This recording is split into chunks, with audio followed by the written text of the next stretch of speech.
Just want to say hello. So I walk the street, taking pictures.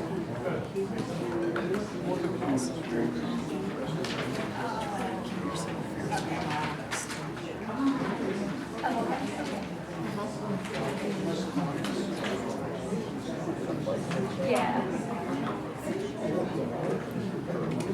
I just called them because it follows along the tree line along the street. Just kept them.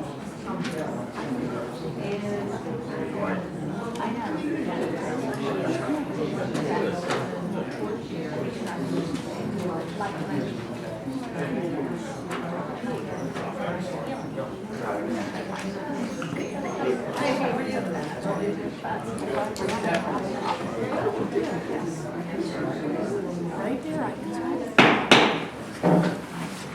Call to order the December 20, 2023 Lower Saucon Township Council meeting. Warren, please call the roll. Mr. Benonis? I'm here. Mr. Carochi? Here. Mr. DeLeon? Here. Mr. Engel? Here. Ms. Jordan? Here. Everyone's here. All right, please stand and pledge the flag.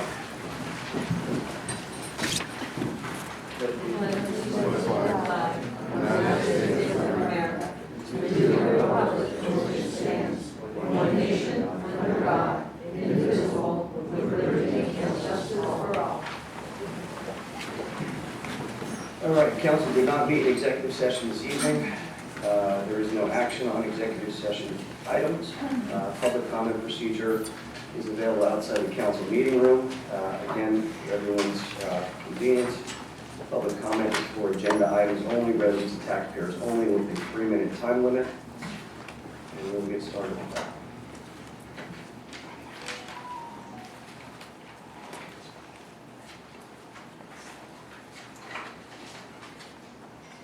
All right, first is Diane Hollowell. Diane Hollowell. Hello. To bring my visuals. I'll let you all see this then. Diane Hollowell, 1519 Highland Drive. I just wanted to clarify a few things that were stated by council at last board meeting. So this deals with business item D. I was a little confused on Mr. Bananas is saying that only 16 people spoke of the opposition to the landfill, and that accounts for 0.1% of township residents, so it was basically a non-issue. So I have to tell you, I did email the Northampton County Election Board, and I told them to expect communication from the township, but I couldn't understand the same logic of only receiving 25 voting concerns. Some of them had no problem. Some of them even mocked the process.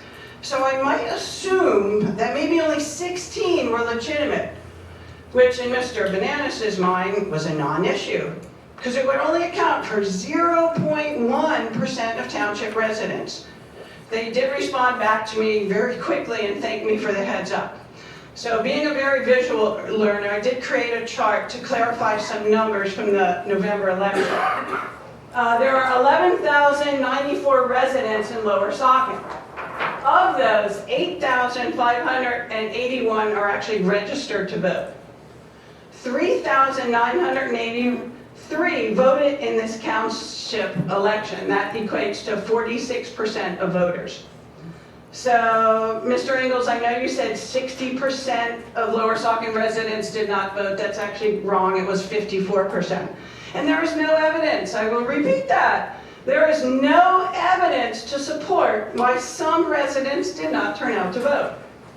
So this is pretty awesome for Lower Saucon. We are 13% over the average of voters in Northampton County, which was 33.1%.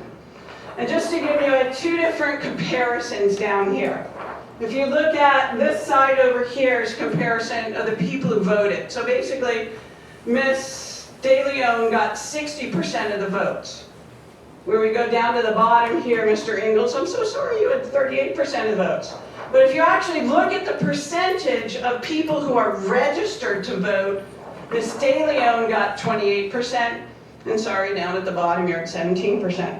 So basically the top three vote getters received 2,460 more votes than the bottom three vote getters. So I just want to clarify the facts for everybody. If you need me to hang this chart up anywhere, I would be glad to do so. Thank you. Okay, thank you. Next is Bob Lasko. No, that's okay. I don't need to speak. That's a hard Okay, problem. next is Victoria Ofthoff Cordero. Victoria Ofthoff Cordero.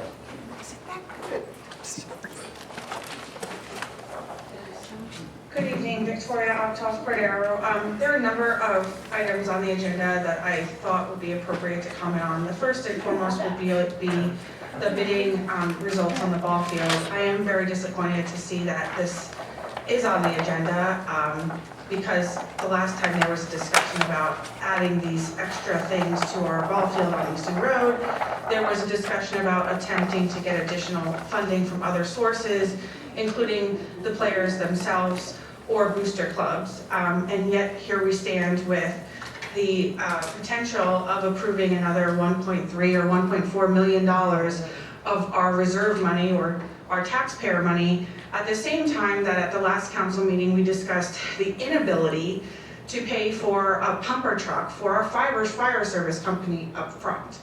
And so I want to point that out and identify, because from my perspective, if we're going to properly fiscally manage our township and appropriate our funds in the right way, we should be prioritizing the safety of our residents and our fire services and supporting our fire company. Instead, we are prioritizing adding dugouts and bleachers and items to a ball field that is located in a light manufacturing district that you recently rezoned for warehousing. So I again implore this council to please act with fiscal restraint, listen to the voters' will, and save that money so that the $14 million plus improvements that the fire services have provided to you in October, there might be some money to actually protect our residents and do some of those improvements. Because at one point you did want to promote a $14 million improvement for our fire company, and yet we're spending money on dugouts. So I wanted to highlight that. The second thing that I wanted to highlight is the conservation easement item that's on the agenda. I think it's irresponsible for us to be sitting here looking at amendments to conservation easements or alleged conservation easements that you all approved in August. If the township had done its due diligence and gone through what was actually presented by the landfill, you would have known that they couldn't number their conservation easements properly, because that's a correction that you're fixing.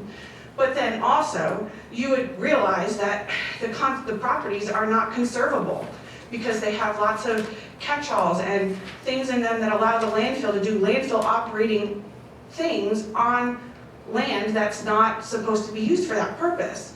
In addition, some of the properties are junk properties that have nothing on them. They're not conservable, and now we're giving away that right too. So I would, Time is up. If you could wrap up your thoughts, please.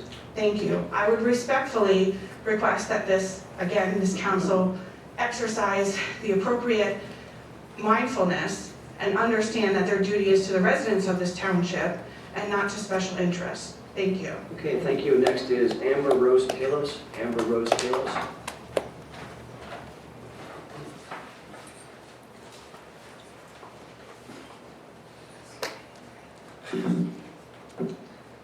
Hello, my name is Amber Palos. I'm at 2596 Reddington Road. I'm here because I oppose any expansion of the Bethlehem landfill. My husband, Jay Palos, who could not be here as he's taking care of our 2 children, he also opposes the landfill expansion. Excuse me, landfill expansion is not an agenda item. Excuse me, I am a 34-year-old woman, a mother, a wife, Yeah, a I landowner, understand. I a appreciate that. taxpayer. I appreciate I that. It's not on the understand. agenda. Look, Ma'am, though you've clearly demonstrated that you do not respect my opinion and someone such as myself, I'm sure you'll get your jobs in at the end like ma'am, you so cleverly like to do. Please stand However, down. I will speak my mind. Ma'am, please stand down because Say you're not something speaking about to the an election. agenda I will item. speak my mind as I get to my point Well, please in go. the agenda items that are listed.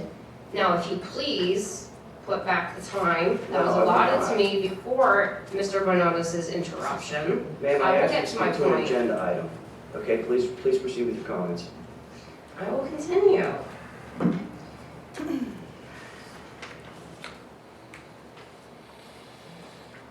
As I was stating, my boys cannot speak for themselves, but they also are in opposition to the landfill expansion. In fact, quite frequently, my young 4-year-old son has been asking, "Mommy, what's Okay, that ma'am. smell? Something stinks." Ma'am, I'm So going to that's ask you 4 to more please stand people down. that you can Ma'am, count to your I'm going to make a 16 motion to go into who recess. Do I care have a second? before you continue to put misinformation out on public record. Now, I say Yes. all of this because I can clearly see Yes. through to the true motives of tonight's agenda items, D, E, and G. Ms. Schroeder. Motion All right, passes. thank you. Start off talking about the election, and then you can continue. And those are right there. I agree the election machine malfunctions are unacceptable. Wow. It's just great. You gotta see it for yourself to believe it. If I had been allotted my 3 minutes, it would have went through the agenda items. You shouldn't touch me.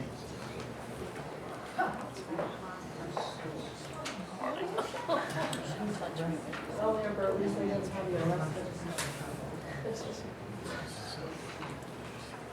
Yippee, we're off to a great start. Welcome to Lower Saucon. If anybody wants a picture of my chart, I have it here. I was hoping Miss Blair would be here to take a picture, and she was snapping pictures last meeting of everybody who went up to speak. Congratulations, since we're just free. De Leon, do you realize you got 880 more votes than Mr. Engel? That was amazing. And you probably would have got more if we would have went back and contested it.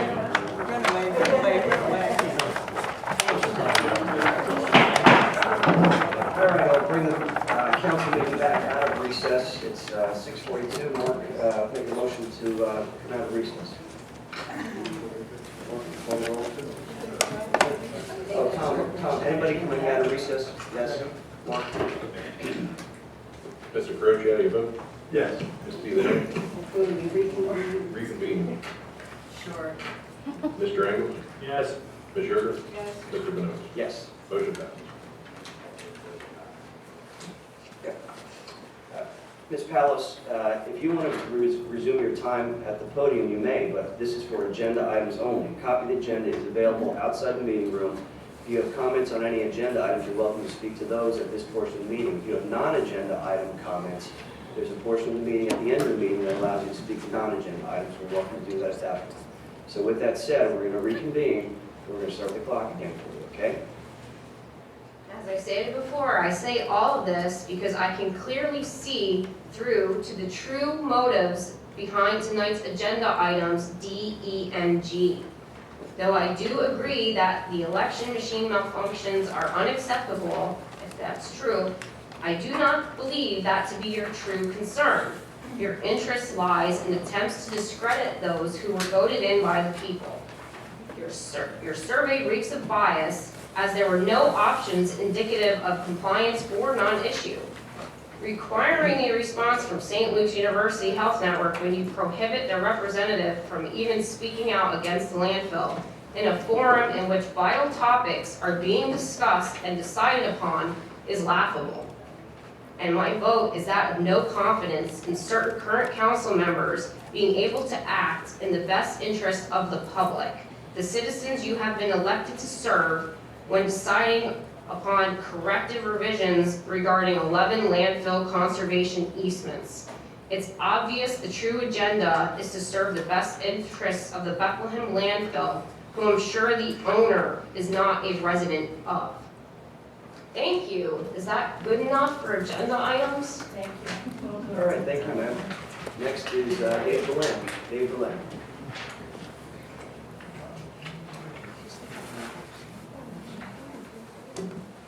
All right, I'm going to talk about agenda items. I'm not talking about the landfill. I do follow the law of order. If it don't matter order, please eject me, okay? Because I really have had with that kind of thing. And the fact of the matter is, I want to talk about the Hellertown Police, and if it's not appropriate, just stop me. I find out that. I love it.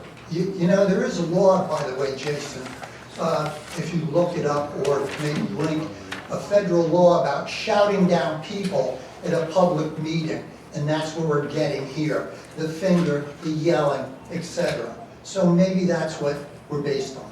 Anyhow, Mr. Deland, I'll grant you additional time since you've been interrupted and somebody questioned whether this was the agenda item, so I'll give you another 20 seconds. Thank you, sir.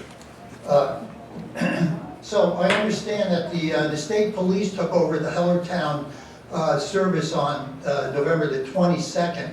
I find that's incredible. All right, yes, we are aware that the chief stole 125, alleged stole 125K. What I'm concerned about is this township, through the alliances that exist, going to have to help pay for that kind of loss. What's more, I see that the previous police force also had to resign. I'm really concerned about our alliances with Hellertown. Now, St. Luke's, want to talk a little bit about that. Let's see here. I was wondering if St. Luke's has looked into the treatment plant to understand about the pollution of the river that passes by St. Luke's, or perhaps they've looked into the trains that haul garbage along that right-of-way by the river, as opposed to perhaps not paying attention to the 400 trees that are going to be planted, or perhaps putting some of their flowers. Instead, a billion-dollar company is sitting here involved in politics when we understand that they're not residents and they do not have tax privileges here. So I think that's all I need to say. Oh, I do have a few seconds. I would ask this coming council, I know everybody's yelling and screaming about who voted who, but I'll tell you, at least we have some semblance of civility under this current administration, and I don't care what happens. If you don't have that, you don't have much of anything. Yeah, hooligans. Thank you, Mr. Glenn. All right, next is Laura Ray. Laura Ray.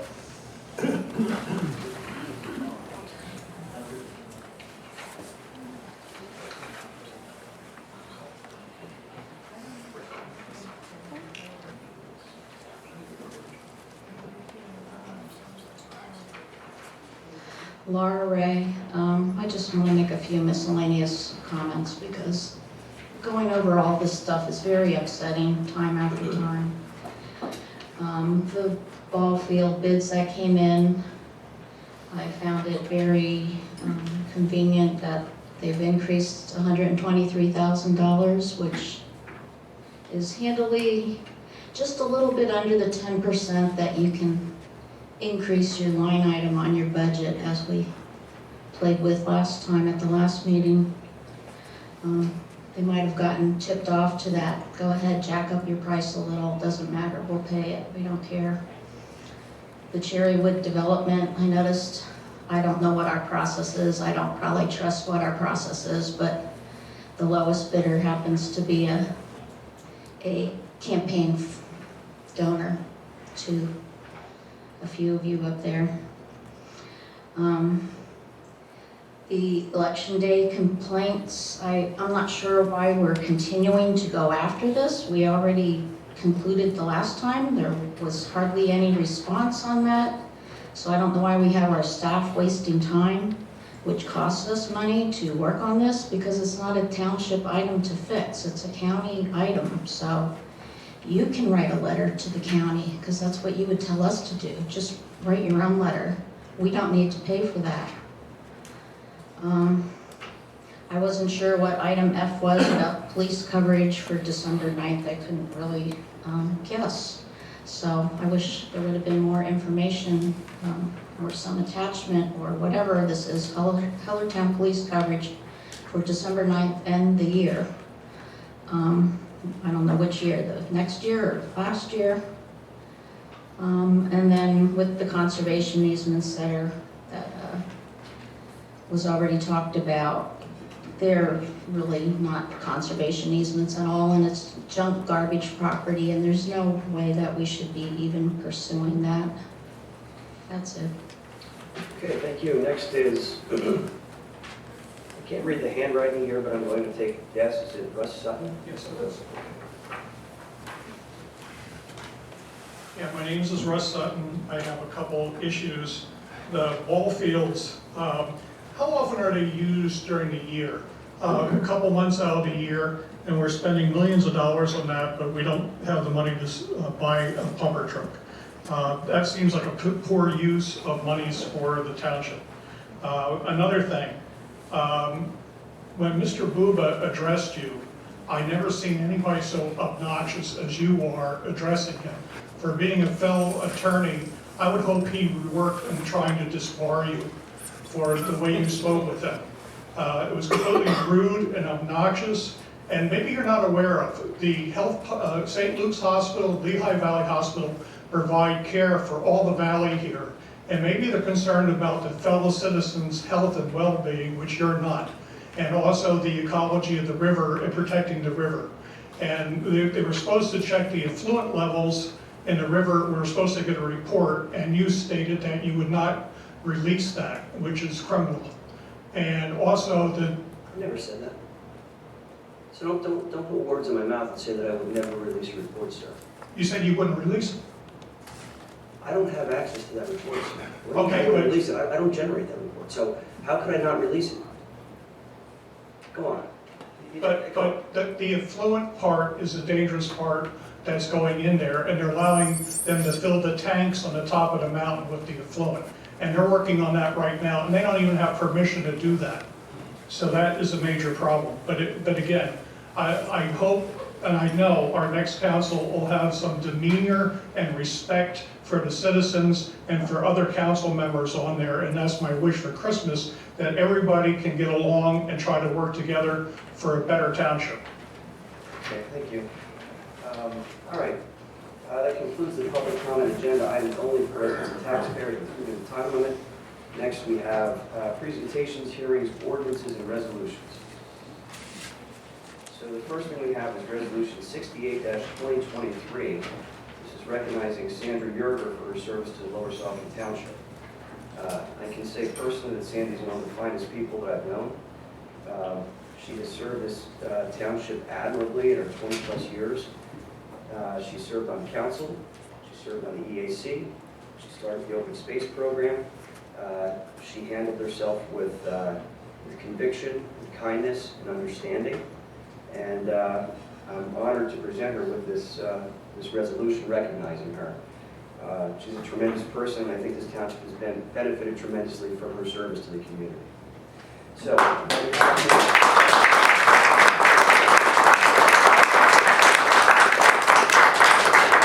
we have here is Resolution 68-2023. I will share this with you. A resolution recognizing Sandra Yerger for her dedicated service to the citizens of Lower Saucon Township. Whereas Sandy Yerger served the citizens of Lower Saucon Township for 16 years as a township council member, first being appointed January 2004, then being elected for 3 additional 4-year terms from 2008 to 2011, 2016 to 2019, and 2020 to 2023, and serving as council president for 3 years, council vice president for 2.5 years. And whereas in addition to her service in township council, Sandy has been an active volunteer on many boards and committees and was an original member of the Environmental Support Committee, formed in 2001, which is now the Environmental Advisory Council, for which she was a member from 2003 to 2023, serving as chair for 16 years and as vice chair for 3 years. And whereas Sandy was also a member of the Planning Commission from 2012 to 2022, served as township historian, and was member of the Lower Saucon Township Historical Society and the Township Historic Committee. And whereas as a member of council, she was also the liaison to the Fire Services, Cooks Creek Watershed, PA Highlands Trail Network, LVPC Greenways Outreach, Woods Franklin Schoolhouse, and Saucon Valley Conservancy. And whereas Sandy spent most of her career at the Heritage Conservancy, a not-for-profit conservation organization specializing in open space preservation, and currently works assisting elderly and handicapped residents in their homes. And whereas Sandy has lived in Lower Saucon Township her whole life, she has raised 2 children, and whereas in her spare time she enjoys being outdoors, hiking, attending her grandchildren's activities, spending time with her family, and long walks with her dog in our parks and in the Saucon Rail Trail. And whereas Sandy is looking forward to spending more time with her family and enjoying the many nature trails and parks in Lehigh Valley with the dog by her side. Now therefore be it resolved that the Council of Lower Saucon Township hereby honors and commends Sandra Yerger for many years of dedicated service to the citizens of Lower Saucon Township, adopted and enacted this 20th day of December 2023. Lower Saucon Township, Jason Bedona's Council President, attest Mark L. Hudson, Secretary.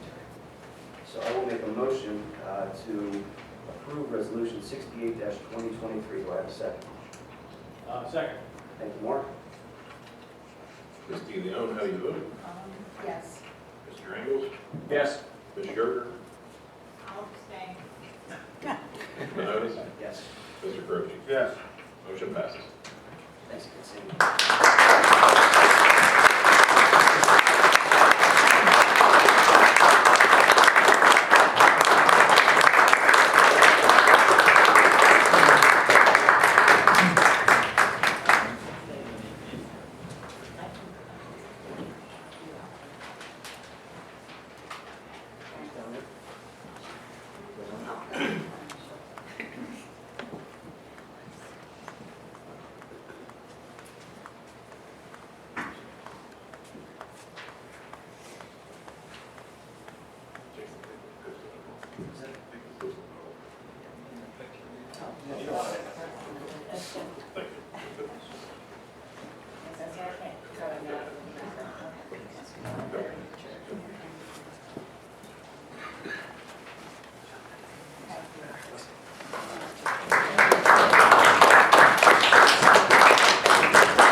All right, next we have Resolution 69-2023. This is recognizing Mark Ingles for his service to Lower Saucon Township. I echo the sentiments about Sandy. Mark is one of the finest people I know as well. Mark unfortunately has not been on council for a tremendously long time, but he was willing to step up and serve his community. He's a lifelong resident of the township. He has a business in the community, and his roots run very deep here. He brought a very good perspective to Township Council based upon his business background, which really helped out in the areas of public works and with the park system. So we appreciate all of your efforts in that regard. Thank you. All All right, so I will share with you the resolution 69-2023, a resolution recognizing Mark Ingalls for his dedicated service to the citizens of Lower Saucon Township. Whereas Mark Ingalls served the citizens of Lower Saucon Township as a community council member, first being appointed in June of 2022 to fill a vacant seat, serving his term through 2023, being elected as the vice president. And whereas in addition to his service on the Township Council, Mark has been an active member of the Saucon Valley Rail Trail Oversight Committee and council liaison to the Parks and Recreation Board. And whereas Mark grew up in Lower Saucon Township and raised his 3 children with his wife, he continues to reside in the township. And whereas Mark is a co-owner of a local landscaping business with his brother, and whereas Mark will enjoy spending more time with his family and friends and exploring the many golf courses throughout the area. Now therefore be it resolved that the Council of Lower Saucon Township hereby honors and commends Mark Ingalls for his dedicated service to the citizens of Lower Saucon Township, adopted and enacted this 20th day of December 2023, Lower Saucon Township, Jason Bedonis, Council President, Tess Markel Hudson, Secretary. I'll make a motion to approve Resolution 69-2023 by the second. Second. Thank you, Sandy. Ms. Yerger, how do you vote? Yes. Mr. Bedonis? Yes. Mr. Carucci? Yes. Ms. DeLeo? Yes. Motion passes.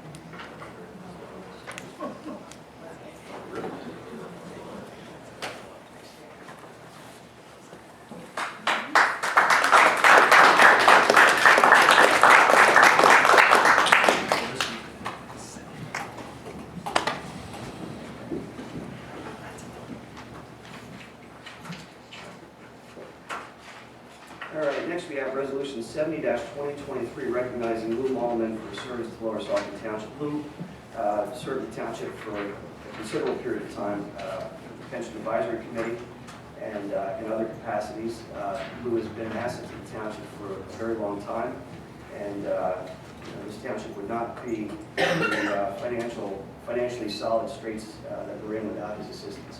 So I'll share with you the resolution that we have, Resolution 70-2024, a resolution recognizing and honoring Louis Mallman for service as elected controller for Lower Saucon Township. Whereas Lou Mallman was drafted into the United States Army during Vietnam, he worked for the Philadelphia Police Department in 1970 to 71. Whereas he ran for city council in the city of Philadelphia and assisted others with their campaigns over the years. And whereas he ascertained his business administration degree from the University of Penn in 1980, and whereas he worked for the United Way in Philadelphia County and later became an executive for the Chester County Division until his retirement. And whereas Louis is the loving husband of Margaret Mary, father of 4 children, and grandfather of 9. And whereas Louis Mallman was sworn into office as the Lower Saucon Township Controller for 12 years, first being elected to the position in 2011. And whereas Louis volunteered to serve on the Pension Advisory Committee from 2010 to 2018. And whereas he was instrumental in the development of the township budget, the 501c3, and financial policies. And whereas he was consistently available to authorize, review, question, and approve municipal transactions at a moment's notices on behalf of the residents of Lower Saucon Township. And whereas his longtime tenure, the community service, and assistance will long be remembered by the staff of Lower Saucon Township.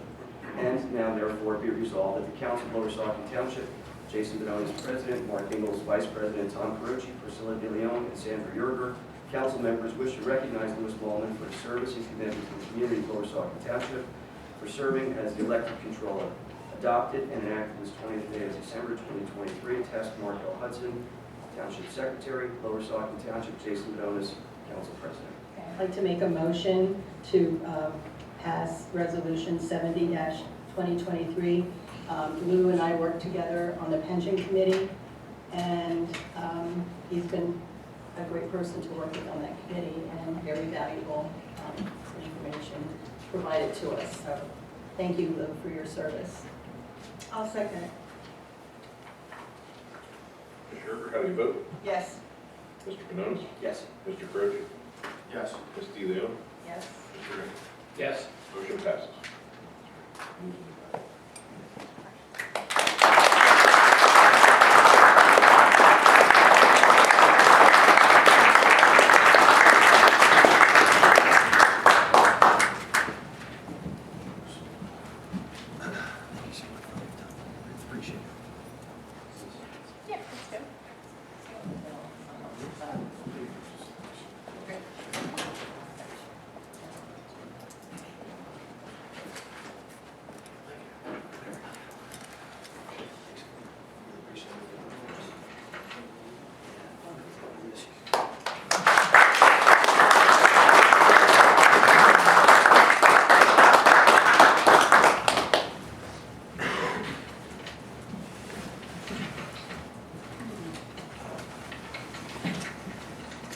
All right, we have another one. This is Resolution 71-2023, recognizing Jesse Repash, the adopted road volunteer.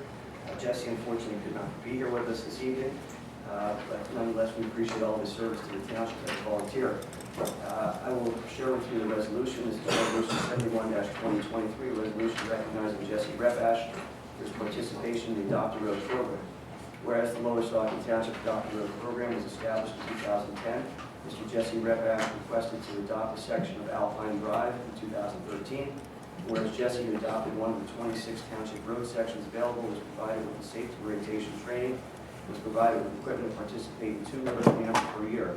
And whereas in recognition of his efforts, the township erected permanent signs along Alpine Drive with Mr. Repash's name. And whereas Jesse, along with his family and friends, volunteered twice a year, and accumulated many hours of volunteer time working to keep Alpine Drive clear and litter-free. And whereas through the years, they collected over 26 bags of trash, tires, pieces of furniture, assorted car parts, and electronics that were removed from the township roadsides. And whereas Lower Saucon Township would like to recognize and commend Jesse for his efforts in helping to keep our township roads clean and attractive. And now therefore be it resolved, the Council of Lower Saucon Township, Jason Madone as President, Mark Ingalls Vice President, Tom Carochi, Priscilla De Leon, and Sandra Yerger, council members, wish to thank Jesse Repash along with his family and friends for their hard work and dedication to Lower Saucon Township. Adopted and enacted this 20th day of December 2023, Lower Saucon Township, Jason Madone as council president, attest Mark L. Hudson as secretary. Make a motion to approve resolution 71-2023. I'll second. Mr. Manonis, how do you vote? Yes. Mr. Croce? Yes. Ms. DeLeon? Yes. Mr. Engels? Yes. Ms. Sherber? Yes. Motion passes. Thank you. Mark, you'll make sure he gets this. Yes. Okay, thank you. All right, next up, developer items. We have none. Next are township business items. First item is well isolation waiver for 2328 Hope Valley Road for Zach Summer. Mr. Summer, please join us.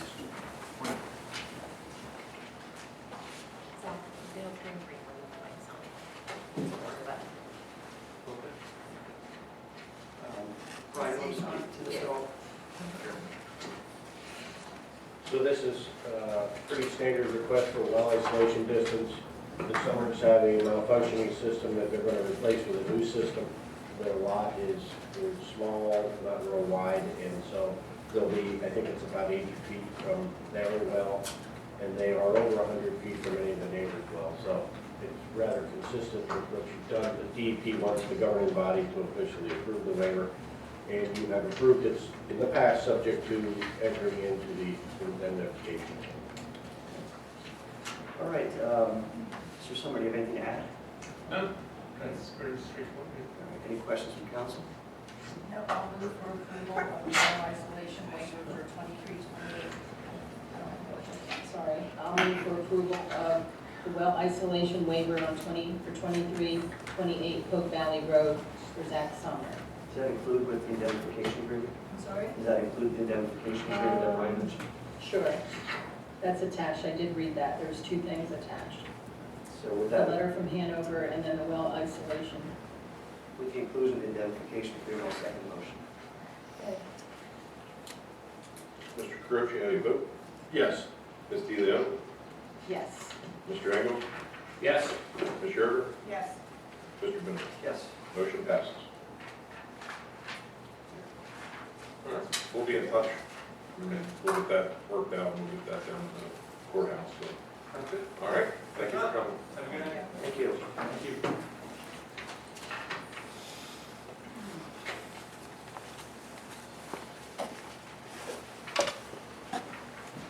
All right, next item up is Easton Road Baseball Field remaining improvement bid results, review and possible action.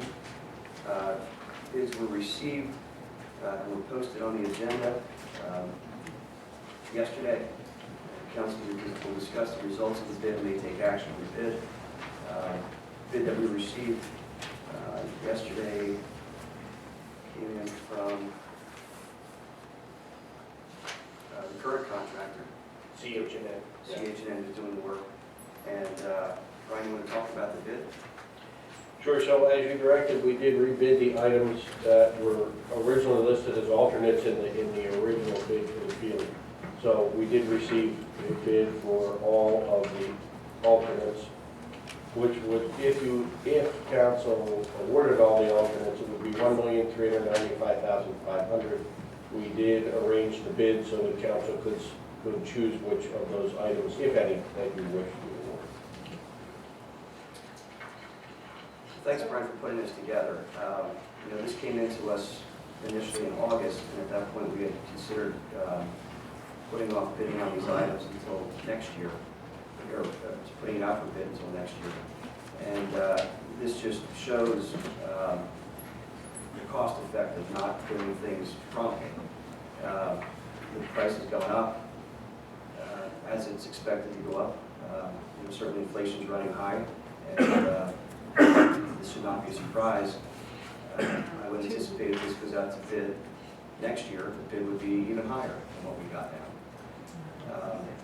So I'm going to make a motion to approve the bids that we received from CH&N site construction for site and field lighting in the amount of $391,500.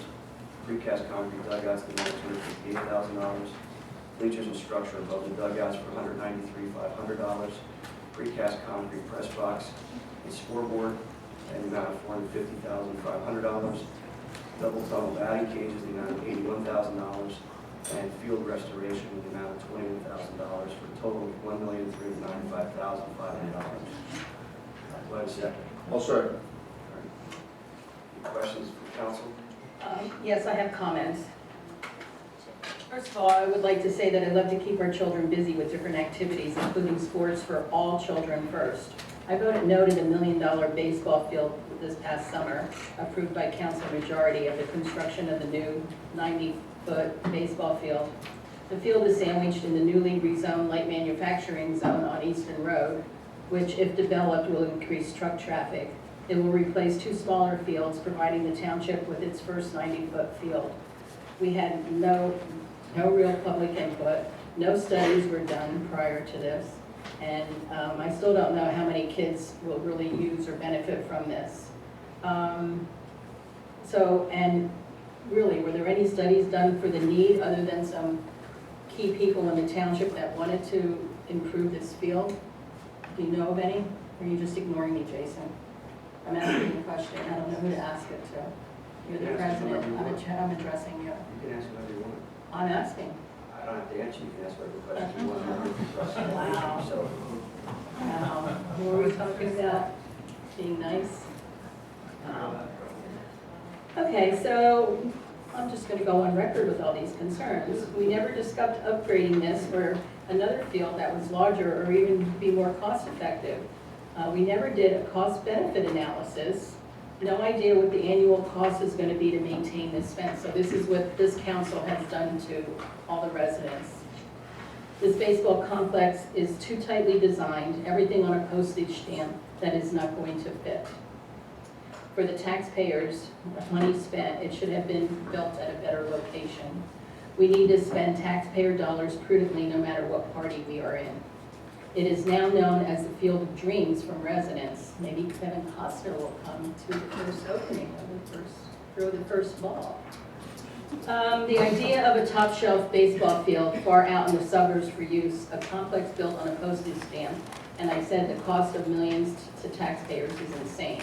The project is unlike the other recreational projects that Lower Saucon has begun. The pickleball courts, That project is a winner for the residents, and it didn't cost that much money to do.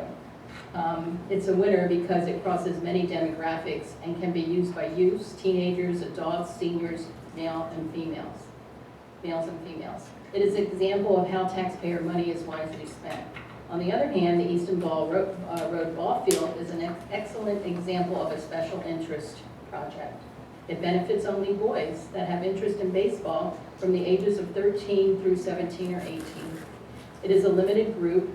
In a stretch, it could be around 200 boys or so from Hellertown and Lower Saucon using the field in a summer season. One can do a simple cost-benefit analysis and come to the conclusion that this is a poor taxpayer investment. It has a huge price tag that only will benefit a few for a limited playing time. It should have been sized down. It is certainly too late to pull the plug, unfortunately, on this project. But there's things can be done differently next year. But what can be done is to limit additional spending, and costs, like I said, will be evaluated next year. This field would greatly overshadow the Saucon Valley High School varsity baseball field because because of its many amenities. So I guess I'll ask the council president, or anybody would like to chime in on the answer. I really would appreciate it. What amenities does this field have that the school district doesn't have? Does anybody know that? Crickets. Do we feed them? This should have been discussed with the school district, but that never happened either. This is very poor planning on $1 million project. All this is a last minute pitch, excuse the pun, to spend more money because they have a majority now to do so on council. You know? Yes, I am. Are you? Brian, just to be clear, when you looked at this location, you engineered it. Other locations were reviewed within the township, including Polk Valley Park, which was not a viable option because of the wetlands that were present on that property, correct? We did look at Polk Valley Park, and for the outfields, it was, for the outfield, more than the 90-foot baseline was not viable. And just to put on the record, the comments about this field being far out, I'm not sure what that means. It's a full-size baseball field that's generally for players ages 15 and above. Younger kids play on smaller fields. They play generally on fields that are in Hellertown, which Hellertown does not have a full-size field that is available for fall ball. So this field would actually be used for students within the Saucon Valley School District, as well as students who are not within the Saucon Valley School District, who are part of the Saucon Valley Diamond Sports, as well as other adult baseball leagues, which Saucon Valley School District facilities are for Saucon Valley School District students only. That would be for the high school team who go to Saucon Valley. So there are plenty of other people that, adults and children, who use a full-size baseball field. Besides those that go to Saucon Valley High School, and more importantly, Saucon Valley High School doesn't have any lights on it. And it's my understanding that Saucon Valley School District High School team welcomes the opportunity to have an additional field in the community where they can practice under lights and play games under lights as needed. And there's talk about amenities within the township that are used by others. Well, certainly we have merry-go-rounds and monkey bars and other things in playgrounds, but I'm not aware of too many adults that are using them. I'm not suggesting that we eliminate them to the detriment of children. I think we have to provide for everybody. So with those comments, I'd like to actually amend my motion, and the amendments that I would add to my motion are that the paperwork to execute the bid be completed by December 22nd, which is Friday. And I say that because the goal has been to get this field done so that the youth and local sports organizations can use this as quickly as possible. And that requires this field to get done. So if we can execute that bid paperwork promptly, perhaps we can move this along. I know I've driven by, I'm sure many of you have driven by the ball field, Sandy Clay, drive by all the time, and it's in a state of construction. The goal is to have it moving along so the players can use it next year. So that would be the one amendment I'd make. The other amendment I'd like to make to it is this facility is going to have a precast concrete press box and scoreboard, which is likely going to be used by the youth sports organization as a concession stand. And I would like to grant Saucon Valley Diamond Sports, which is our local youth Saucon Valley baseball program for both baseball and softball in Hellertown, Lower Saucon, the right to name the concrete press box as Mama D's snack stand. For those of you who aren't familiar with who Mama D is, Mama D is Lisa DeRusso. Lisa DeRusso is the wife of Joe DeRusso, the Hellertown postmaster. But more important to Lisa, Lisa has been instrumental in youth sports in the Saucon Valley community for fundraising.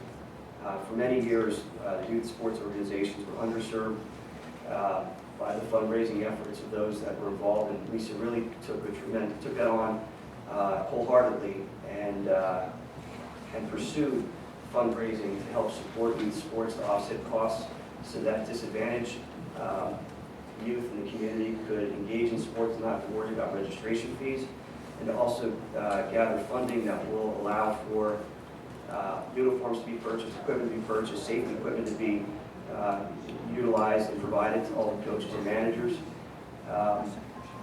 and to also help pay for the insurance and everything else that's involved in running youth sports. She did that for baseball, for football, and I think this would be a nice way to recognize her efforts to the community for so long. She's literally raised tens of thousands, if not hundreds of thousands of dollars, and this is a small tribute that we can provide to her for her community-based efforts. So those are my two amendments. To one, execute the documents. Two, grant authority to Saucon Valley Diamond Sports to name the naming rights to name it Mama D's concession stand to recognize Lisa DeRusso. Yeah, I'll second that as well, and I'll just add that it is a lot of money, but we have a new post-municipal inspection agreement with the landfill. It calls for about $70 to $80 million over the next 18 to 20 years, and the township has the money, not just for top-flight parks and fields for our residents, but also for fire trucks and a fire station, so we can have the top-flight fire services as well, and police services as well. So it is expensive, but the money is there. Yeah, to that point, Tom, there's over $9 million in reserves. If we wanted to, we could buy 4 or 5 pumper trucks. That's right. So with that said, with those changes, motion and second. Ms. DeLeon, how do you vote? No. Mr. Ingles? Yes. Ms. Yerger? Yes. Mr. Benonis? Yes. Mr. Croce? Yes. Motion passes. All right, next up we have the 2024 paving project, Sherwood Development bid results review and possible action. The township received 7 bids for 2024 Sherwood paving project. The lowest bid, the amount of $371,680 is from Barker & Barker Paving with the contractor to pave the Saucon Terrace Development 2022. The other bids range from $410,123.55 to $549,913.79. So this is the third year in a row where we've tried to identify a large impact paving project that we could use funds for by hiring an outside contractor. The first time we did this was the Saucon Terrace development in 2022. That entire development was paid for the first time in probably, 4 years? Ever. Yep. No, first time ever. First time ever. And then more recently in 2023, the entirety of Steel City was paid with the exception of Riverside, which is a state-owned road. And that was the first time in how long, Priscilla, has been since Steel City? When I moved in Steel City, my road was paved, so Right. that was in 1985. All right, so that's The 38 years ago. The developer defaulted and the township had to do it. All right, so that was at least 38 years ago was the last time Steel City was paid. So again, we have the money to do this. We have $9 million plus in reserves. We've guaranteed financial stability for the township through the new host municipal agreement, $72 million over about 18 years. So think it makes sense to move forward with the project. Brian, anything you want to add to it? This particular development has some drainage improvements associated with it that we need to coordinate with the property owners over the winter. So I just want to mention it's not just a paving project. It is to correct some stormwater issues that the residents have been having for a while. It's great. Quick question, Brian. Can you go over the bid process? Ms. Ray seemed to have some concerns. Could you explain how it works? I don't understand. Yeah, Laura Ray said something along the lines of the low bidder for this project was a donor to certain members on council. This is a blind bid, isn't it? That council members don't see this bid, any of these bids until they come in. Correct. Well, we put the specifications together, and then we put it on the online service called PenBid, which goes out to neighbors everywhere. Not just the pavement, it's also the baseball field contract and anything else of a large capital nature, right? So they had the opportunity to review the specs. We got a lot of questions, especially associated with the drainage aspects of this. And we got 7 bids. We have no idea who's going to bid. We don't find out until the bid opening date when online, and it's all handled through PenBid. And it pops up in the spreadsheet, and they tell us who bid and how much they bid. The next highest bid was $40,000 higher than the one below us. It was over 400,000, right? Yeah, you have the results. Yeah, it was 400,000 or something. 410. 410, Yep. and this is 371, About 40,000. yeah, 40,000. 10% lower. So is it the recommendation we take the second highest bid and pay $40,000 more? No. Seems odd. So Brian, let me just ask you, with regard to the Saucon Terrace development, did Barker & Barker do a good job? Was it adequate from your standpoint as a township engineer? Were people that live in that community or development happy with the results from the feedback you received? There are a lot of residents in Saucon Valley Terrace. What I would note, some of them that had concerns, I think Barker & Barker did go out and address those concerns. I'm not aware that there were any lingering complaints. If there are, I'm not aware. No, we don't have any lingering complaints. Who do I contact about that? Because I live on my cul-de-sac and I get a water puddle there because it's too hot. I know, recognized. Well, thanks for educating Laura Ray about how the bid process works. I'm sure that's going to be important for her when she gets on council. With that said, I'm going to make a motion to approve the Barker & Barker bid in the amount of $371,680 for the Cherrywood paving project, and to have Township Council execute and provide the agreement to Barker & Barker paving on Friday, if not earlier, so that they can plan accordingly for this project in the pipeline. And just for everybody's edification, by doing this frees up Public Works. And Public Works generally paves about 6 to 7 miles of township roads. By us paying for contractors to do these projects, these large-scale community projects, it frees up our Public Works to do other parts of the township. So essentially, by doing these projects, we've advanced the paving projects in other parts of the township by how many years, I think, more? Probably about 4 years. Currently, this would be 5 or 6 years. Yeah, so by approving this, areas of the township that wouldn't have been dealt with for another 5 or 6 years will be done more recently. Right? Yeah, thank you. So I made my motion. Do I have a second? Second. So I would just like to say that this is for 2024, it should have come out of the 2024 budget. It's not, this is just a last spending ditch motion for the lame duck council. So that's my thoughts. You can vote against it. Mr. Engels, how do you vote? Yes. Ms. Scherzer? Yes. Mr. Canoes? Yes. Mr. Carochi? Yes. Ms. DeLeon? No. Motion passes. All right, next up we have discussion and possible action on election day complaints. Mark, have we received any additional reports either through the township website or any other means? Since we met the last time, I sent out additional surveys that were received. I think it was 9 additional surveys. Were all provided to council. Thank you. So since our last meeting, I received some information that I want to share with the council as well as with the public.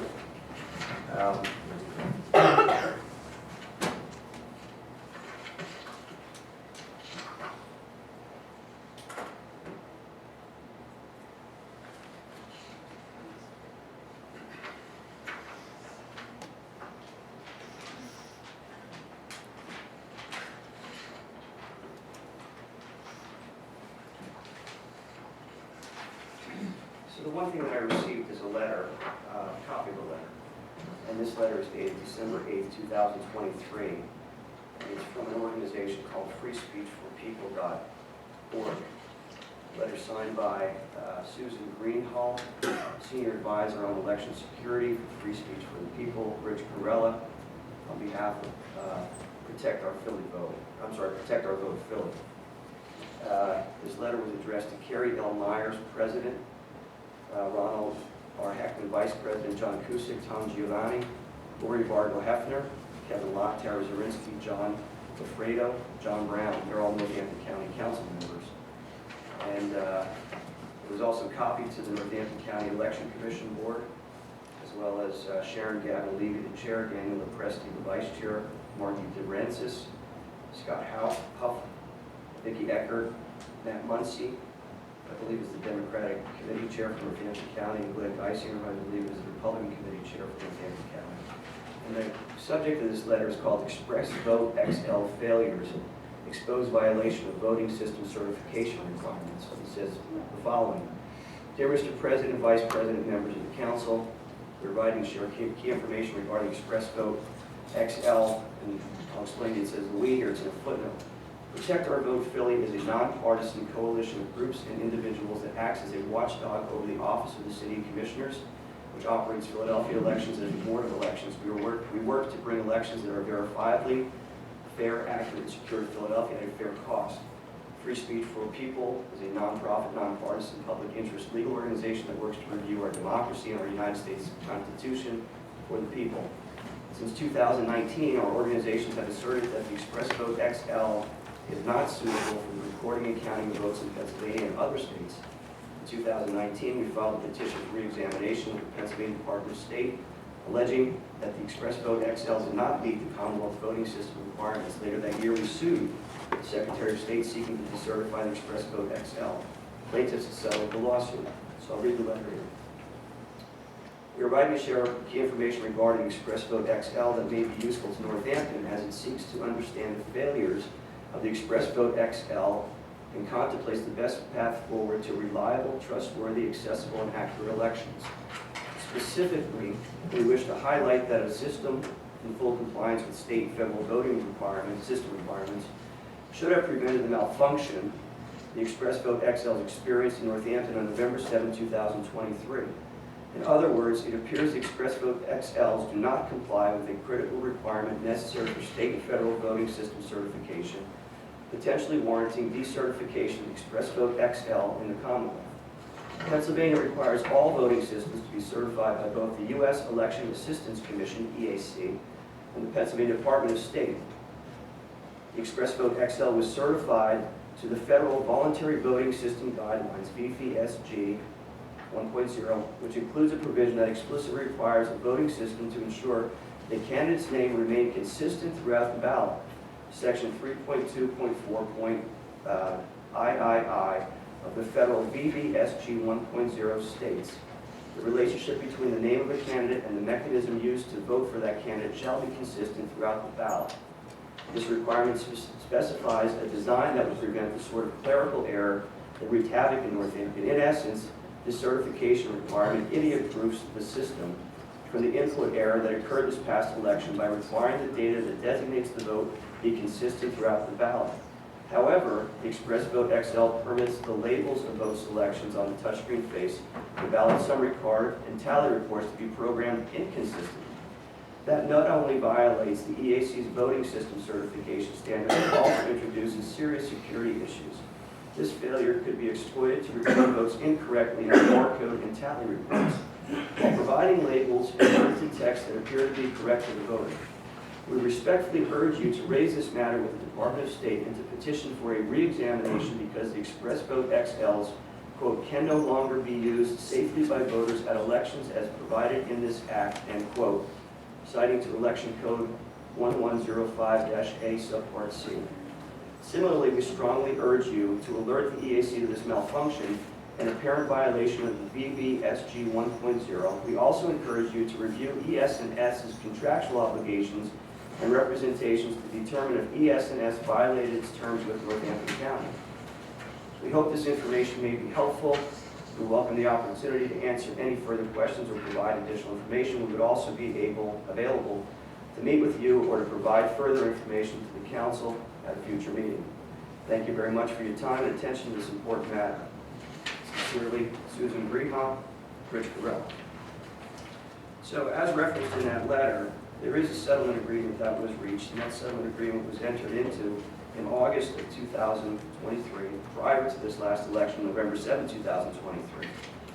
And that settlement agreement has certain requirements that are directed to the Secretary of the Commonwealth that includes evaluation and certification of the ES&S machines, collection and publication of information regarding voting system malfunctions, examinations of electronic voting systems, public notice, public access and video recording of those inspections, costs and fees and enforcement, and other provisions. So, I personally, not on behalf of council, but I personally sent several right-to-know requests to the Northampton County Solicitor's Office.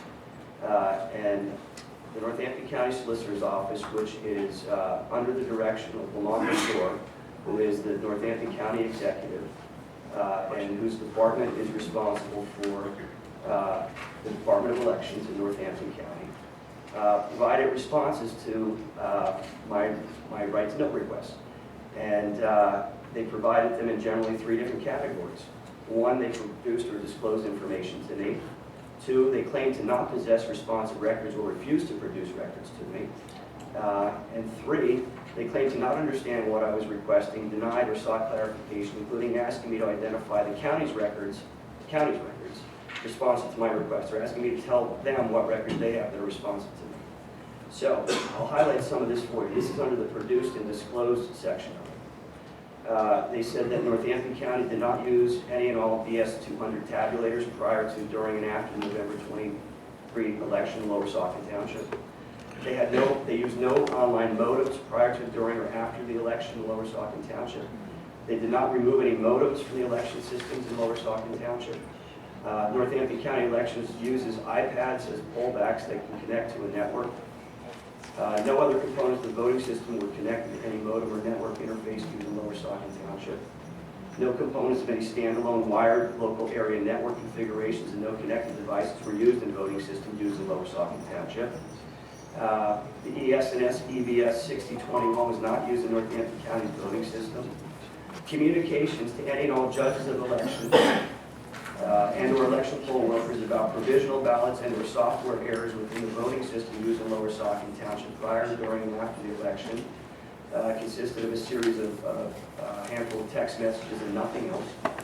They provided a 2-page attestation form identifying the software firmware revisions on specified laptops, 1 client-server desktop, 2 scanners, and 315 machines without serial numbers or any identification used in the election systems, including Lower Saucon Township during the election.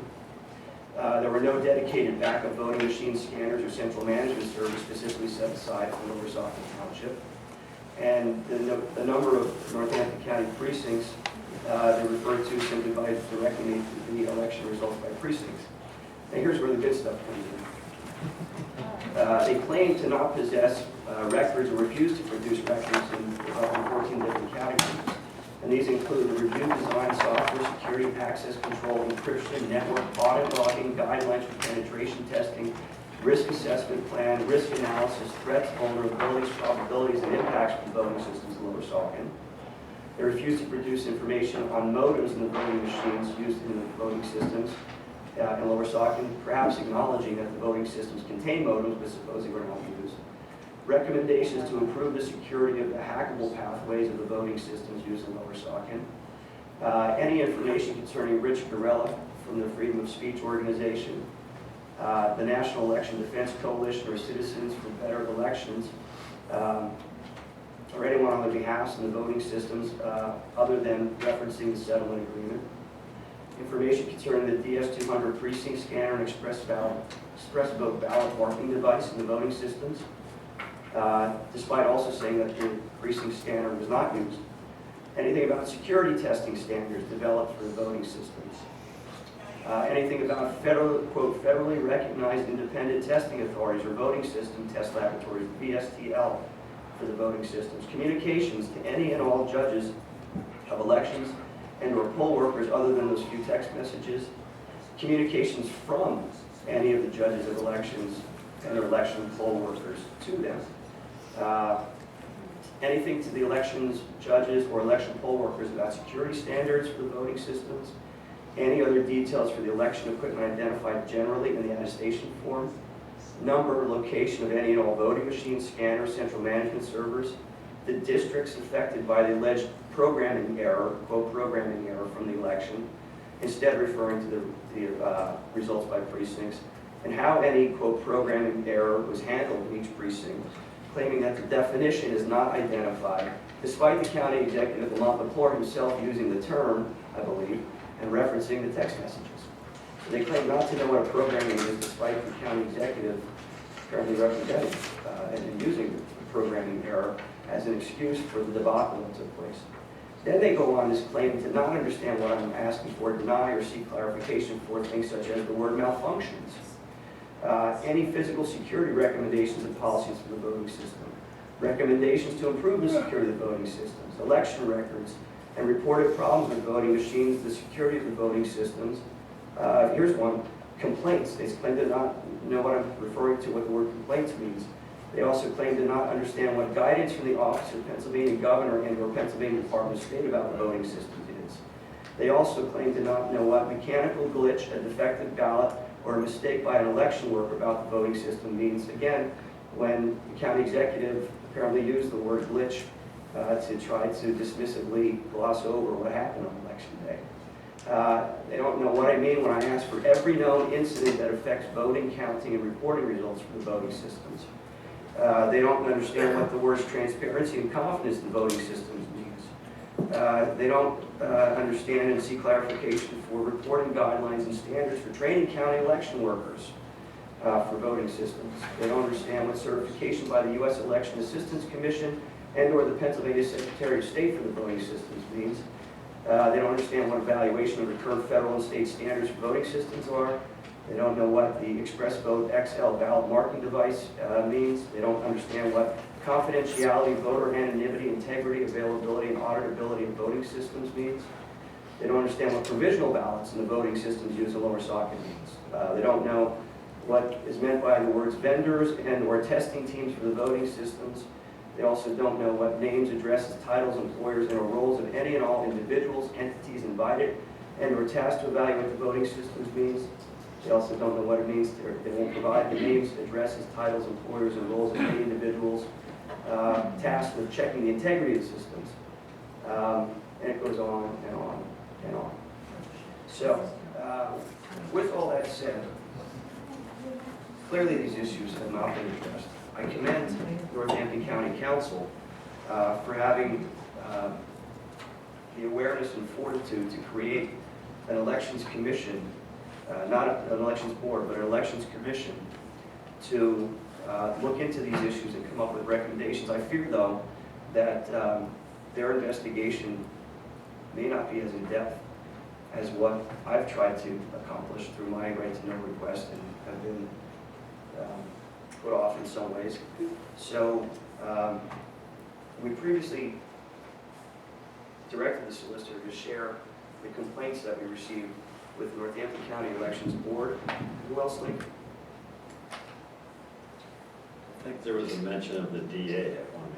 Yeah, and the DA. So what I would like to do is I would like to make, and I'm going to make a motion to direct the solicitor to write another letter And this letter to be addressed to the Northampton County Elections Board, the Northampton County Council, the Northampton County Elections Committee that was created by the Northampton County Council, and the Northampton County District Attorney, to include all of the materials that were submitted to the township website, any other complaints that were submitted to the township in any form, and including the letter that I referenced today, the December 8, 2023 letter from Free Speech for the People, signed by Susan Greenhawk and Rich Garella, the settlement agreement that the machines in Northampton County were subject to, as well as my right to know request and all the responses that I received to those right to know requests that I will provide to the township solicitor.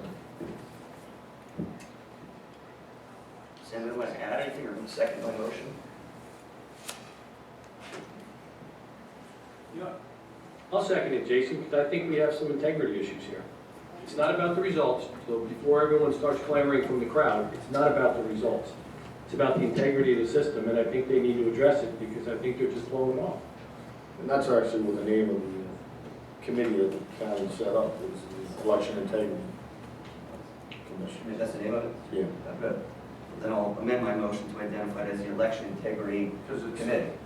And I'll agree, I agree, because I have gotten some complaints as well, so it doesn't, I think this is the right way to go.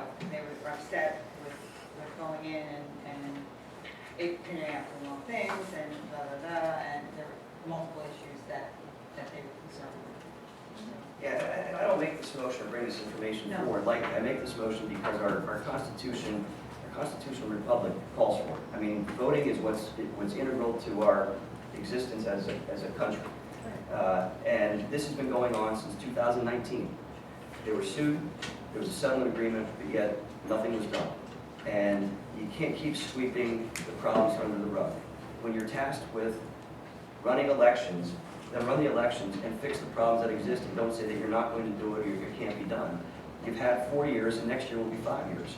We've got a presidential election next year, so folks better get their act together in Northampton County elections. Do their job. Yeah, Good job. exactly. Exactly, thank you.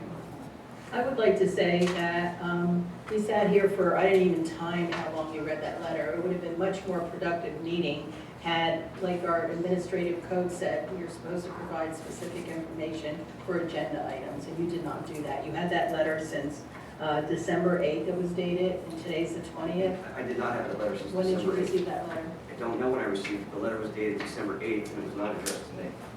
Okay, so between now and then and now, you received that letter. So the meeting tonight would have been much more productive because we could have all had it and looked at it rather than have it read to us for the last, who timed it? Anybody time it? 20 minutes, 25 minutes? How long? It's not as long as the Not as long. home, it's not as long as the home cost letter you triumphed up there. That went on for 3/4 of an hour. Move on. That's when they tried to get me to the Attorney General. Whatever. Whatever, Next, that was move important. Sorry, I shouldn't. Mr. Chairman, I'm sorry. Let's not Whatever, address I'm council. just giving my opinion that it was inappropriate. Good, sorry. I enjoyed the review. Thanks, Tom. Ms. Sugar, how do you vote? Yes. Mr. Benonis? Yes. Mr. Croce? Yes. Ms. DeLeon? No. Mr. Engel? Yes. Motion passes.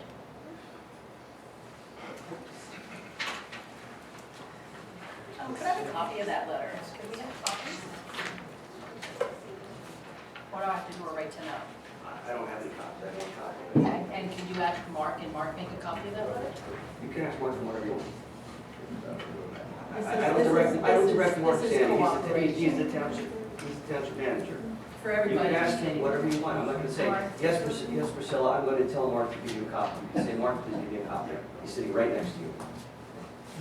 All right, next we have a discussion of possible action on any response or lack of response for St. Luke's University Health Network to the Lower Saucon Township Solicitor's Communications. So, Blake, do you want to talk about this? Excuse me, I didn't hear what you said. I'm on the next agenda item. I heard that. I didn't hear what you just Then said. maybe you should stop talking while I'm talking. So inappropriate.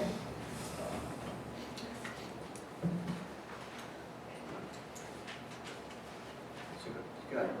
So at a previous council meeting, you, as a council, directed me to send a letter to St. Luke's regarding a communication that was disseminated. I sent that letter on, I think it was November 24th. I sent it to Attorney Buba, who is counsel for St. Luke's Hospital. I received, I think it was an email from Attorney Buba sometime just prior to the last council meeting, which would have been the December 6th one, I believe, that he needed some more time to respond.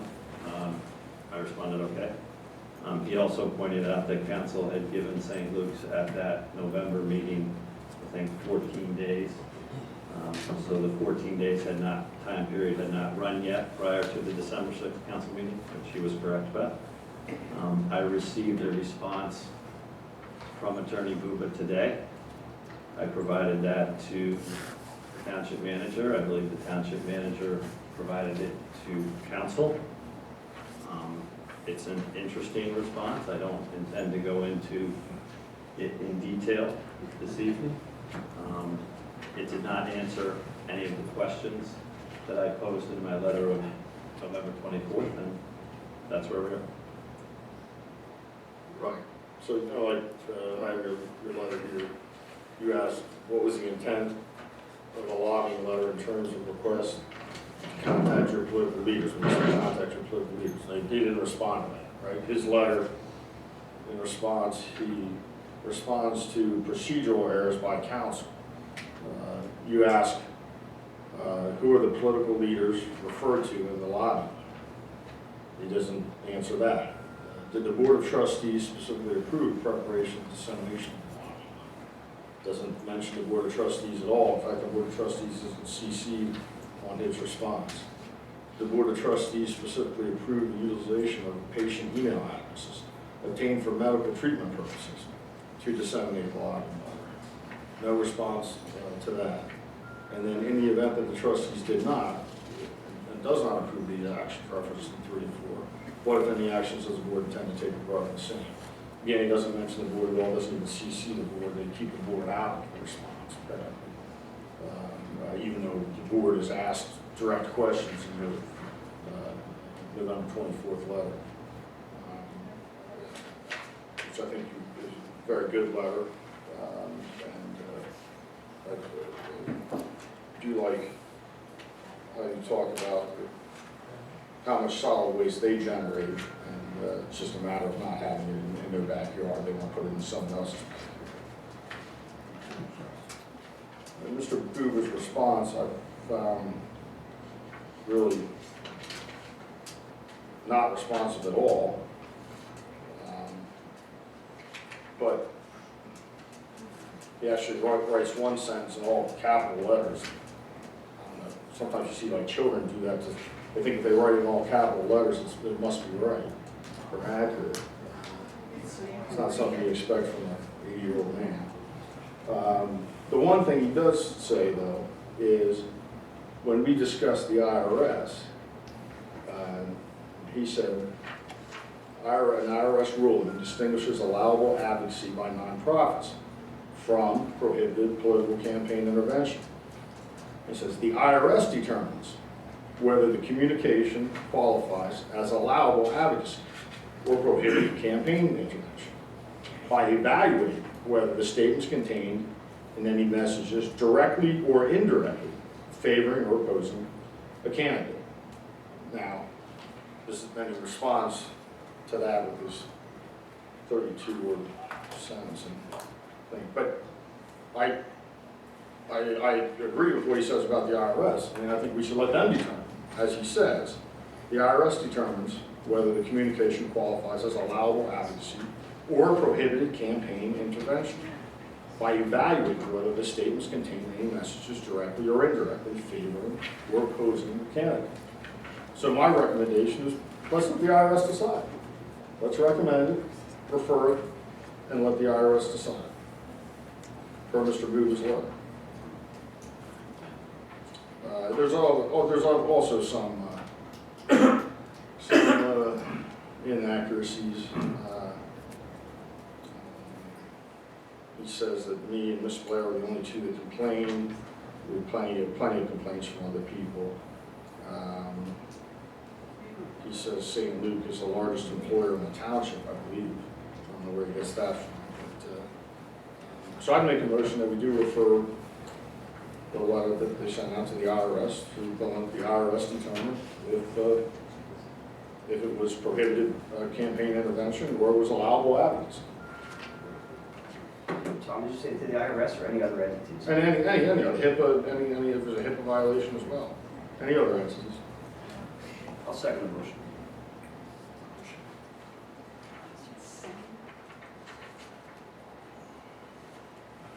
Mr. Benonis, how do you vote? Yes. Mr. Croce? Yes. Ms. DeLeon? Absolutely not. Mr. Engel? I vote yes, and only because this is very technical, and it's beyond what the scope, I think, what the average person knows. So I'm going to let the professionals decide what was right and what was wrong. Ms. Sherman? Yes, I agree with you. Motion I passes. don't know this right now. So it's not my expertise right there. I would note that none of the It's three. not public comment. You let him talk. It's not public comment. No, I didn't. Yes, you No, we did. didn't. We did. He knocked it up to the seat. He did not. I did not, sir. You have three lawyers. Not one of you said anything different than was in my letter. Mr. Bobby, you're a member of the And board. I'm going to warn all three of you that without a basis. Mr. Booba, don't stand up here, Oh, not being don't- recognized and threatening us, Yeah, okay? I'm the telling only you, reason Mr. the Booba, cops stand seem to be down. here is Mr. because of the Booba, way first the of two all, of you're not you a resident, acted. You're not a taxpayer, correct? Let's do the taxpayer thing again. You're not a resident taxpayer, so Yeah. please stand down. This is not public comment. We are an agenda item. Don't waste your breath. Mr. Booba. Stand warned. Mr. Croce? Yes. Ms. DeLeon? I'm sorry, I was saying everybody's being rude Motion to here go to tonight. What was recess. the motion? Motion to go to recess. Oh, my God, no. Mr. Engel? Yes. Ms. Yerger? Yeah, Mr. yeah, Benonis? run away. That's Mr. the Booba. answer. Haven't you learned by now just not to even waste your breath? That's why I don't even sign up for the paper anymore. I mean, This was talking for to them, the- it's like this was just, for the benefit of Mr. Treadwell, Mr. Benonis, and Mr. Croce. I don't need to say anything else. Thank you, Mr. Bowman. Thank you.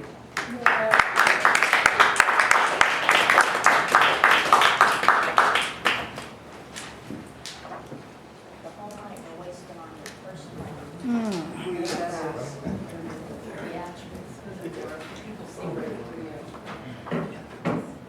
I'll make a motion to reconvene the meeting. Second. Ms. DeLeon, how do you vote? Open the meeting, let's get the circus going. Mr. Engel? Yes. Ms. Yerger? Yes. Mr. Benonis? Yes. Mr. Croce? Yes. Motion passes. I want to go home. I have ice cream at home. All right, next up is discussion of Lower Saucon Township police coverage for Hellertown Police on December 9 and the year. Again, no information. So I had learned that apparently on December 9, 2023, Hellertown Borough had decided to forego any municipal police coverage and instead bring in or have Pennsylvania State Police on standby for any police-related matters that would come up when there were no Hellertown Borough police officers on duty.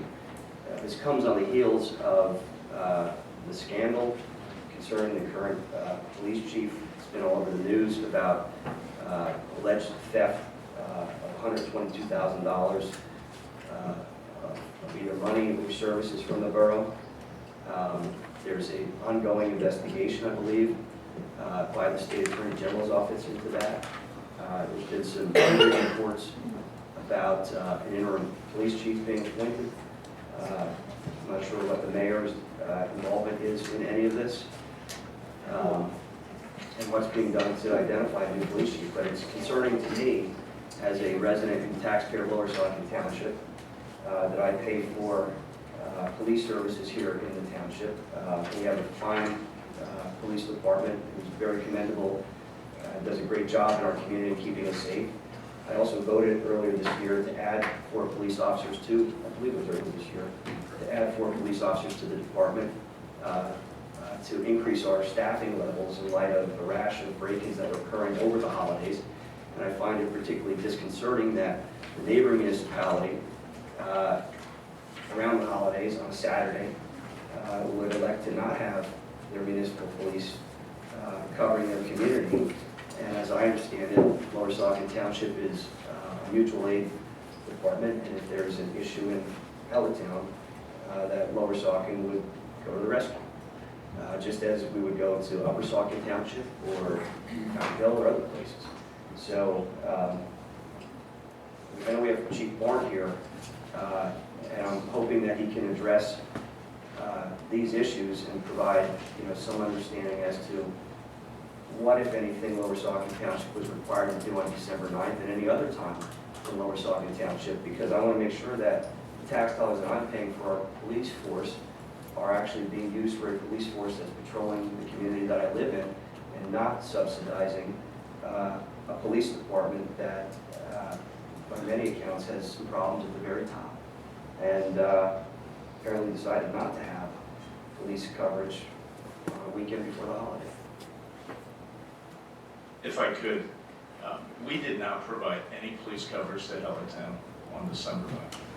I was notified that they were going to go to state police coverage through a certain time period. Chief, were you aware of that before or after we notified? I received a phone call that morning prior to it occurring from the intern chief. He was told to call me. And who told him to call you? I do not know. I didn't. Is it the mayor? I have no idea. Does the mayor oversee the police department in Hellertown? Yes. He wouldn't know, it's hearsay. So he informed me that they were going to go to state police coverage and wanted to let me know. And he was also going to inform the city of Bethlehem. And he wanted to know if we would be able to assist if they had emergencies. I said, if you have an emergency, we will assist you. Just have the county dispatch us, just like we do every day. And we would do right now if we had to. But we did not respond to any calls for assistance that night. So I was informed of that.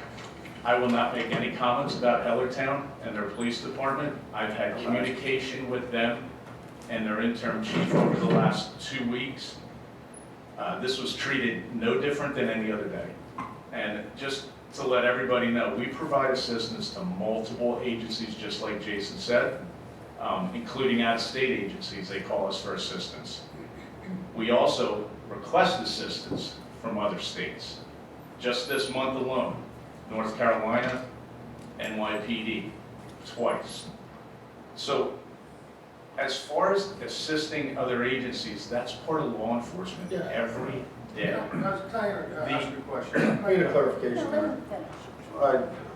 I understand the need to assist other police departments, such as North Carolina assisted us, and to do whatever needs to be done.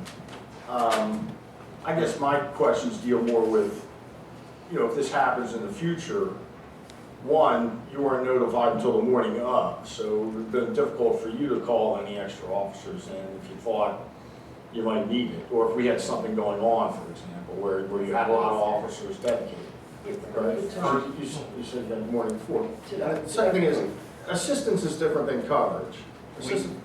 We would not cover the borough of Hellertown. I would not commit our police department without first getting approval from the township manager before anything. That's assistance is a different story. I'm talking about coverage, because there was state police coverage.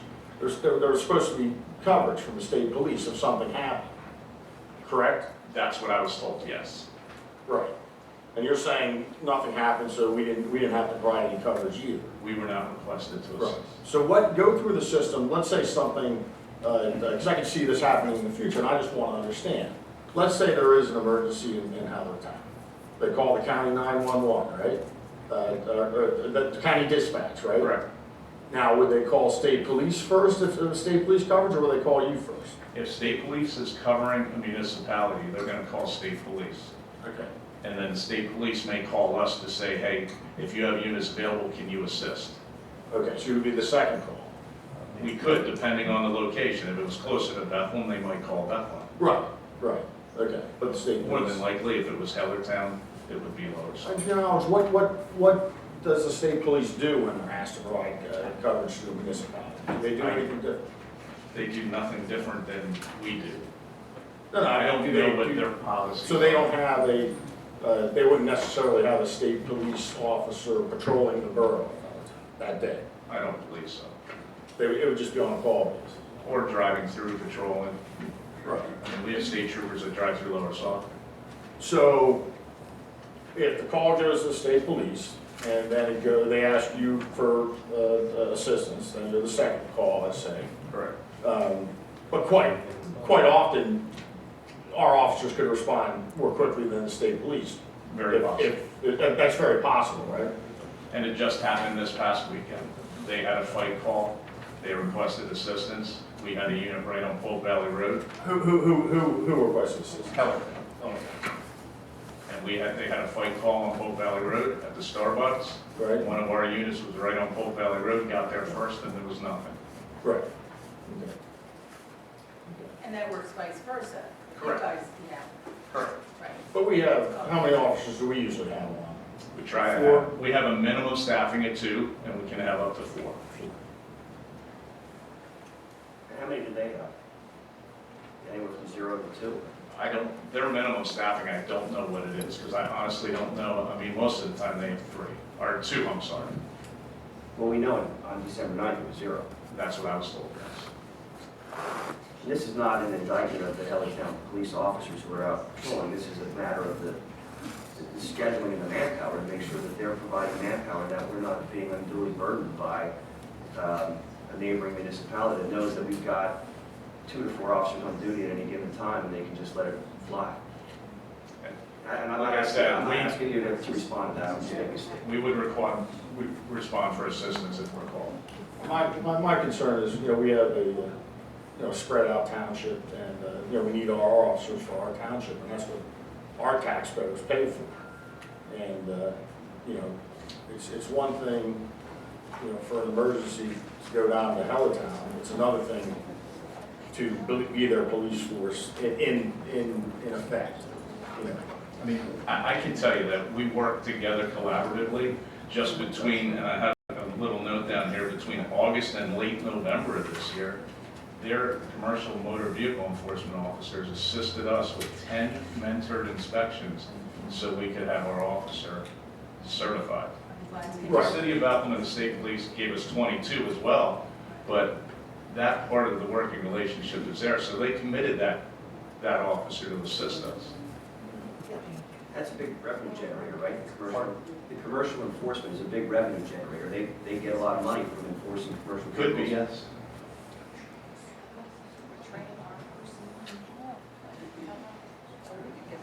Well, I don't have any more questions, but I appreciate your comments, Chief, and I appreciate how you run the department. It's, the residents of Lower Saucon Township are very fortunate to have such a highly trained, skilled police department. And, these questions are not directed to what we're doing here in terms of providing police coverage. These are just making sure that our resources are being used appropriately to protect our community. Thank you, and that's what I'm trying to do, focus on our department. I've had my officers and spoken to them, and we're just focusing on our department. Just at a staff meeting, the same thing. We will assist as needed. Can you give your warning to tell people to look for suspicious vehicles and to set their alarms and Yes, I just want everybody to know, we had another burglary on Monday. Pretty much the same MO, unfortunately, as last winter around the holidays. I'm hoping it's one and done, but if you see something, please call us. Do not hesitate to call us. It's not a burden to us. That's why we're here, and we're here 24/7. And Chief, that's for just cars sitting around doing nothing. You're exactly right. Just Because sitting around, nobody- if you're not sure what they're doing there, call the police. Don't ask them, because there was an incident where we probably would have got him, but the homeowner went up and asked him what he was doing, he drove away. So, call us, yes. Chief, that incident on Monday, was that the one that was reported in the news at the Mexican restaurant in the shopping center, or is that a residential issue? The one from Monday is a residential. So the one that we had over at the shopping center here at like 3 or 4 in the morning It's is something different. something different. Correct. So there's bad guys out there. Just gotta be mindful. I mean, there's links, if you look for the Chilean burglary ring, they've been hitting the East Coast up and down. Lower Marion, down in Abington, they just caught one of them, but they come over here and that's what their MO is. Very similar to what I described last fall around the holiday season. So just be aware, set your alarms. Thanks, Chief. Thank you. What if you, I better not. Just shut up, Mark. Don't even. Oh, go I'm there. sorry. They would come around a certain time between 5:30 and 6:30 at night. And then they would go to the rear of a house, which is consistent with what just happened down in Abington, then Salem, Lower Marion, all the way up the line to New Hampshire. And they smash a window or a door, they try to get to the second floor, and they go in, they go through the house, they're looking for a quick hit, and then they get out. And they don't care if there's an alarm on. So put security cameras behind your house too. Security cameras all around and register them with us. Yeah, the camera's not gonna catch it. The camera's No. just gonna capture the image. We have plenty of images. And unfortunately, we can have images and facial recognition, we can try, but it's not a save all, save all. I mean, we have some DNA hits, I can tell you. It's an ongoing investigation, but I can tell you we have some DNA hits, and it's tracked to another job or burglary that happened up in the Northeast. So we're still working. And it's not just our one. Go get them. We'll try. Happy holidays.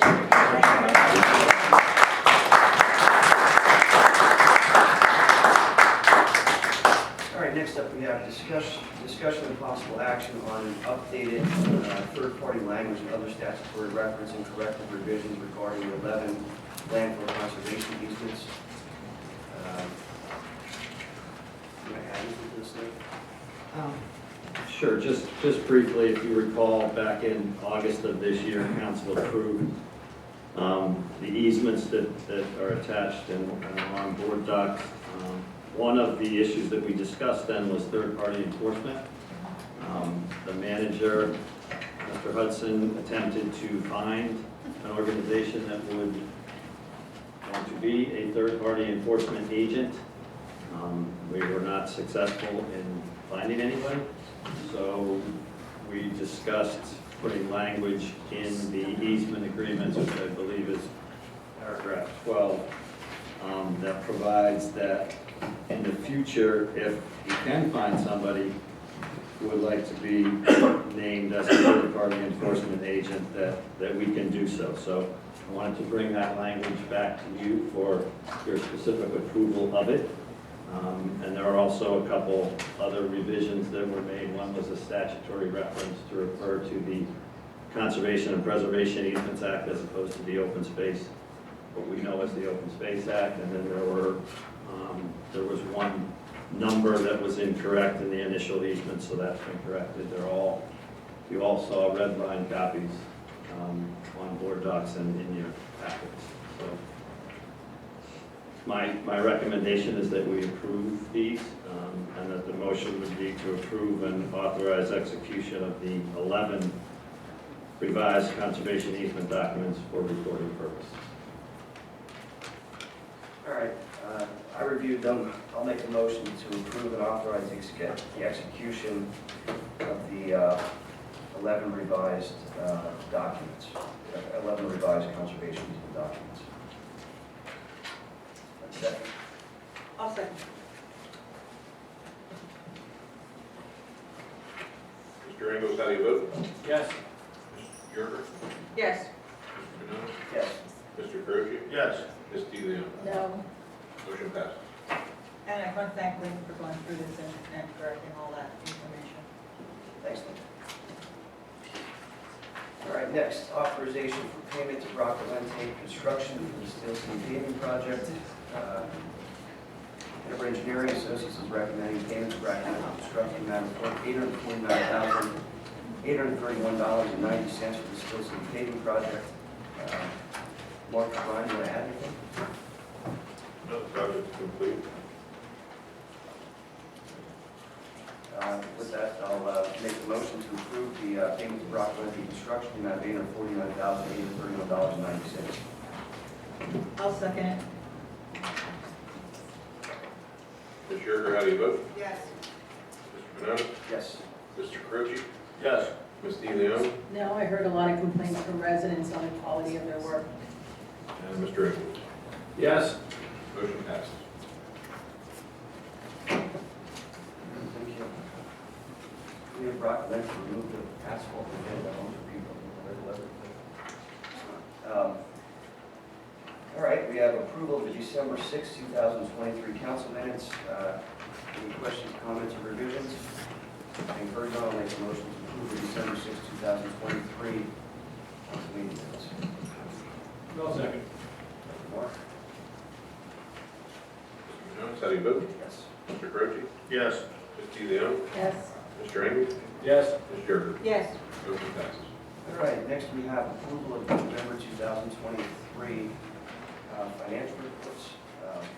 Reviewed them, I don't have any questions. Any questions from council? Being heard none, I'll make a motion to approve the November 2023 financial reports. Second. Mr. Croce, how do you vote? Yes. Ms. DeLeon? Yes. Mr. Ingles? Yes. Ms. Yerger? Yes. Mr. Pennell? Yes. Motion passes. All right, council staff reports. Township manager Mark Hudson. News on marshmallows? They're gone. Smushed I can't do it now. We will hold our Christmas tree collection on January 6th, January 13th, and January 20th of this year. And if anyone is interested, we are looking for volunteers for boards and activities. That's all I have. Merry Christmas. Happy holidays. Sorry, added that. To you too. All right, council reports. Mark, anything to report? Nothing to report.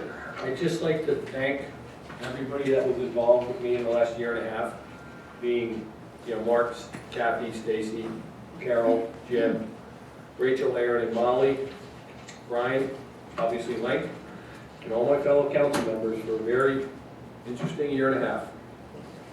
And I feel I've learned a lot, and I feel it's been a very interesting experience, and I think I've grown a lot from it. So thank you to everybody for the last year and a half. Thanks, Mark. Good luck to you, Mark. Sandy? Just I want to, again, hope everybody has great holidays, and just joy going forward. Thanks, Sandy. I'll go next. As we have historically done at the end of the year, in our last meeting for the year, we go over some of the things that we've accomplished here as a township. I think that it's important to remind the public of all the things that the township does for them. So I'm going to start. Mark was kind enough to put together some information as well. We hosted 3 movies in the park. We partnered with Upper Saucon Township and held 2 electronic recycling events. We hired 3 full-time police officers and 2 public works employees. We passed an ordinance to place a question on the November ballot asking residents if they'd like to have term limits for council members.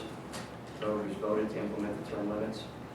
Passed an ordinance for allowing underground storage tanks in areas of carbon geology. The applicant meets federal and state regulations. Passed ordinances that amended the township zoning to allow additional commercial and industrial uses.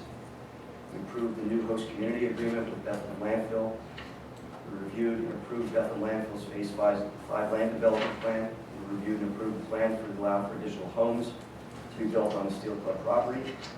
We ordered a new pumper truck for Lower Saucon Fire Rescue with delivery expected in 2028. The Fire Committee worked to create a vision plan for the Lower Saucon Fire Rescue moving into the future. Recognized Tom Anderson, John Noble, Michaela Jevich, John Kalinich, Andrew Yerger, Mark Ingles, Louis Smallman, Jesse Repash, Officer Gunshot, Officer Chapman, and Dr. Brennan for their service to the community, the Saucon Valley High School baseball team, and the Saucon Valley Middle School future problem-solving team. With our accomplishments, we authorized and completed repair to Helen Homestead main home sun porch windows, authorize the restoration of the windows in the Heller Homestead windows, and the project has begun and will be completed early 2024. We completed a cleanup of the debris in the Heller Homestead barn rooms. Thank you for that, Mark. Secured easements with residents to facilitate the Black River Road and Reading Drive culvert replacement projects. We continued our agreement with Saucon Valley Community Center to host a year-long senior program and a youth summer camp program for residents. Purchased and installed a historic sign at the Wagner Hollow Farmstead along Saucon Valley Rail Trail. Approved the installation of 4 pickleball courts at Poe Valley. Construction has begun and will continue in 2024. We renamed the Woodland Hills Preserve to Sandra Yerger Community Recreation Area Nature Preserve. We approved the conservation easements with Bethel Landfill and the Bushville Motorcycle Club. We approved the franchise agreement with Comcast to bring our residents an additional option for cable and internet. We passed the 2024 balanced budget with a 0.75 mil reduction in real estate taxes for our residents. A number of grants totaling $912,380 from the PACED COVID-19 Pandemic Response Grant, $50,000 license plate that was used for license plate readers. The Norco Grow, which was used for $15,000 for security cameras. Statewide local share grant, for which $200,000 was for the Town Hall Park Playground. Keystone Communities grant, $64,030 for the Town Hall Park Playground. Monroe County local share grant, $394,330 for the East Road Ball Field. Northampton Lehigh local share grant, $114,530 for the East Road Ball Field. Police DUI safety grant, in the amount of $75,000. Grants that we applied for in 2023 total $831,296. Northampton County hotel tax, $13,500 for defibrillators for the municipal parks. 2023 Norco Grow, $50,000 for the Town Hall Park Tot Lot Playground. 2023 Norco Public Safety Grant, $17,796 for license plate readers for the police department. Monroe County local share grant, $100,000 of that for Southeastern Park. Northampton County, Lehigh County local share grant, $400,000 for new paper. Statewide local share grant, $250,000 to be applied to the Saucon Valley Rail Trail, Reading Drive Trailhead restrooms. Public Works had accomplishments. They purchased a new asphalt roller, aerial truck, compact loader, grader attachment. We received a new dump truck and tree chipper from our 2022 purchases. Resurfaced 5.79 miles of township roads. Completed the Steel City repaving project, which is an additional 3.35 miles of roads paved. Finished the refurbishing of Old Philadelphia Pike Bridge.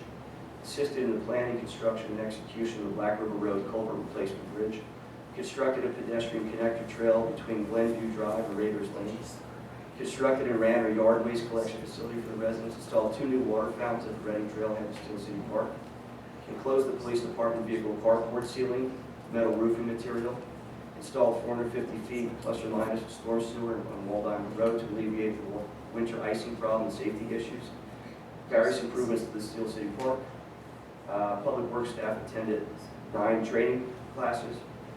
We also were in communication with PennDOT about the progress of the Meadows Road Bridge. We can report that that is scheduled to be undergo work in the spring and hopefully completed by the summer of 2024. It's been offline for a long time. Again, as county 2023 police department accomplishments. Our police department conducted 34 community problem-solving details, such as speeding complaints and things like that. Conducted 20 traffic details funded by the Pennsylvania Traffic Safety Grant. Conducted 3 DUI roving controls funded by the Pennsylvania Traffic Safety Grant. Conducted 1 Operation Safe Stop, which was a school bus light detail. Hired 3 additional full-time officers. Deployed electronic speed signs in various locations to deter speeding and address complaints. Hosted 2 car seat check events. 3 other police departments at our municipal complex. Visited the Saucon Valley Community Center summer camps, the Town Hall Park, and Southeastern Park. K-9 Officer Cunningus and Township K-9 Titus conducted 8 K-9 demonstrations throughout the community. Continued our school walkthrough program at Saucon Valley School District. Held a very successful national night out at Town Hall Park. Thank you for that, Chief. Really well done. And everyone else involved. Donated 425 pounds of food to the New Jerusalem Church Food Bank from our 4th annual food drive. Held our 4th Toys for Tots drive and donated 8 large boxes of toys and several bikes. 3 corporals have earned their FBI LEDA LEEDA Trilogy Award for successfully completing supervisor, commander, and executive leadership training put on by the FBI LEDA. Several officers participated in the Hellertown Halloween Parade. The township also financially supported the Hellertown Halloween Parade. Officers participated in No Shave November, Double Down December. $880,000 was donated to the Pediatric Cancer Foundation of Lehigh Valley. Hosted several outside training classes that were attended by several of our officers as well as officers from various other departments. Hosted Alex Mann, an autistic male who visited to educate them on autism awareness. We were the 385th department that he had visited. Hosted our officers at a 3-day active shooter training at the Saucon School District. Held the gun buyback event in conjunction with Northampton County District Attorney's Office. Spoke at the Senior Center on elderly scans. Installed 3 mobile and 1 fixed license plate readers. Appointed various members to our township committees. We did a traffic study for Ringhofer, Sherry Hill Road, and Countryside, and entered an order and approved an ordinance for vehicular restrictions in those areas to hopefully improve some of the issues with traffic and commercial vehicles. We wrote to DEP requesting air sampling for the landfill. We outfitted some police patrol vehicles. We collected delinquent taxes. We funded Lower Saucon Fire Rescue. We approved various zoning applications for our residents to provide them with relief on their properties. We entered into a new host municipal agreement with the Bethlehem landfill that will provide approximately $72 million to the township over an 18-year period, and that also includes free drop-off waste days in the spring and the fall.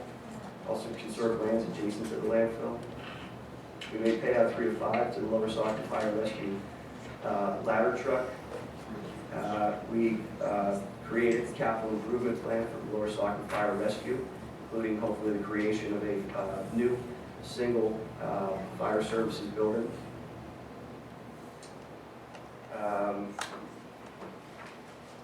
We maintained over $9 million in revenue surplus for the township in reserves. And we provided bonuses for all, we provided raises for all township staff. We also provided incentive bonuses for all township staff and all police officers.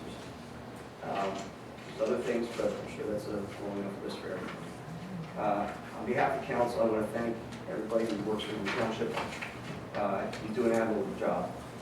It's been a pleasure and it will remain a pleasure to work with you. I think the township residents don't appreciate enough the hard work that the folks that work in this building and work on the roads and provide fire services, even though they're not necessarily township employees, that are out there, chasing down the bad guys and breaking down doors and robbing houses, what they do. I think people take that for granted. It's unfortunate. I, for one, don't. And having been on council, I see firsthand the good work that the folks here do, and it's an honor and a privilege to work with you. I appreciate all that.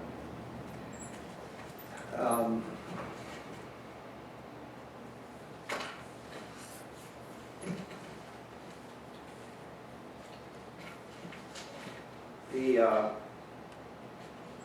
Township Pension Committee, Kathy, could you update us on the status of the pension? I know you reviewed everything at the year end in December, as we always do. Could you just give us an update briefly as to how financially well off we are? I don't have the numbers on me, but I did review the November statements, and we are above our actuarial assumptions projected for the year, which is good news. Federal reserves are anticipating that the interest rates will remain the same probably through halfway of next year. So at that time, I think we should probably review other opportunities in CDs prior to that happening. But so far, we didn't have a December meeting because everyone wasn't available to come. However, we do plan on having one in January, or March, excuse me, and we'll be looking for another board member at that time. Okay. All right. I just have one other thing to go over. Link, refresh my memory, please. when we were going through, when the township was going through the rezoning on Apple Butter Road, there were various objections to that proceeding, correct?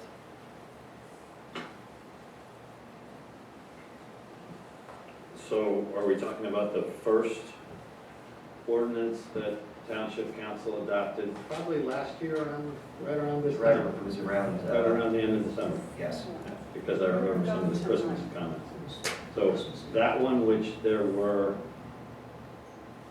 my recollection, 2 challenges filed. There was a procedural validity challenge, which the court eventually upheld.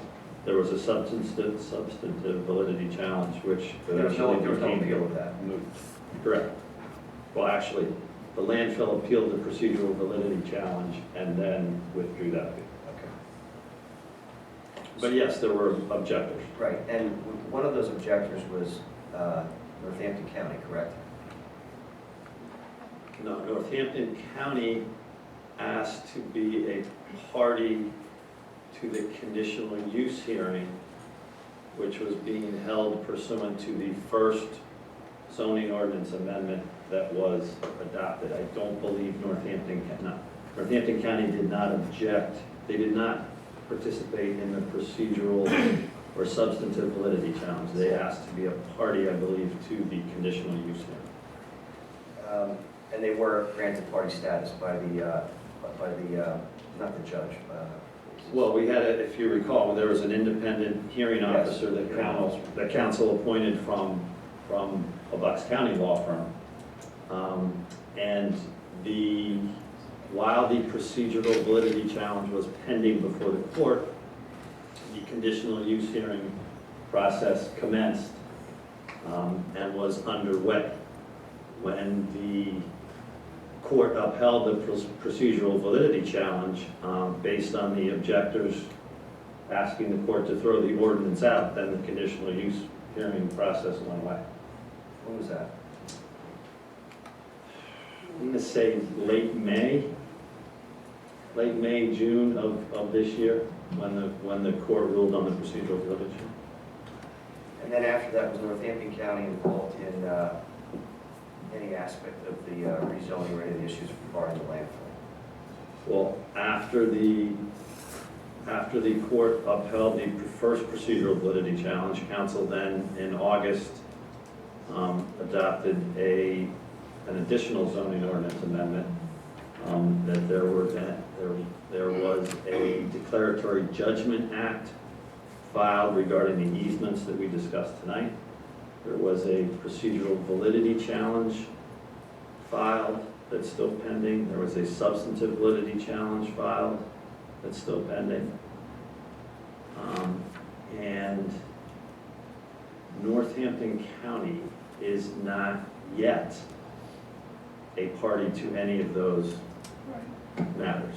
I know Northampton County Council has had some discussions concerning Lower Saucon Township and the landfill, but at the moment they are not a party to any of those matters. So the only thing that they were a party to was the conditional use hearing? Correct. And they were a party to that conditional use hearing during what period of time? From the beginning, from when they filed? I'm gonna say probably started in late January, maybe early February, and through whenever it ended, which I think was sometime at the end of May. And to be clear, Northampton County is represented, or was represented in that matter, by the Northampton County Solicitor's Office, right? By the Northampton County Solicitor's Office, I believe Attorney Corriere appeared on behalf of the solicitor. Who is the Northampton County Solicitor, if you know? I believe it's Attorney Rudis. Melissa Rudis? I believe that's who it is. I haven't checked recently to see if she's still the Northampton County Solicitor, but that's my recollection. But she was at some time in 2023, earlier in the year. Yes, I believe so.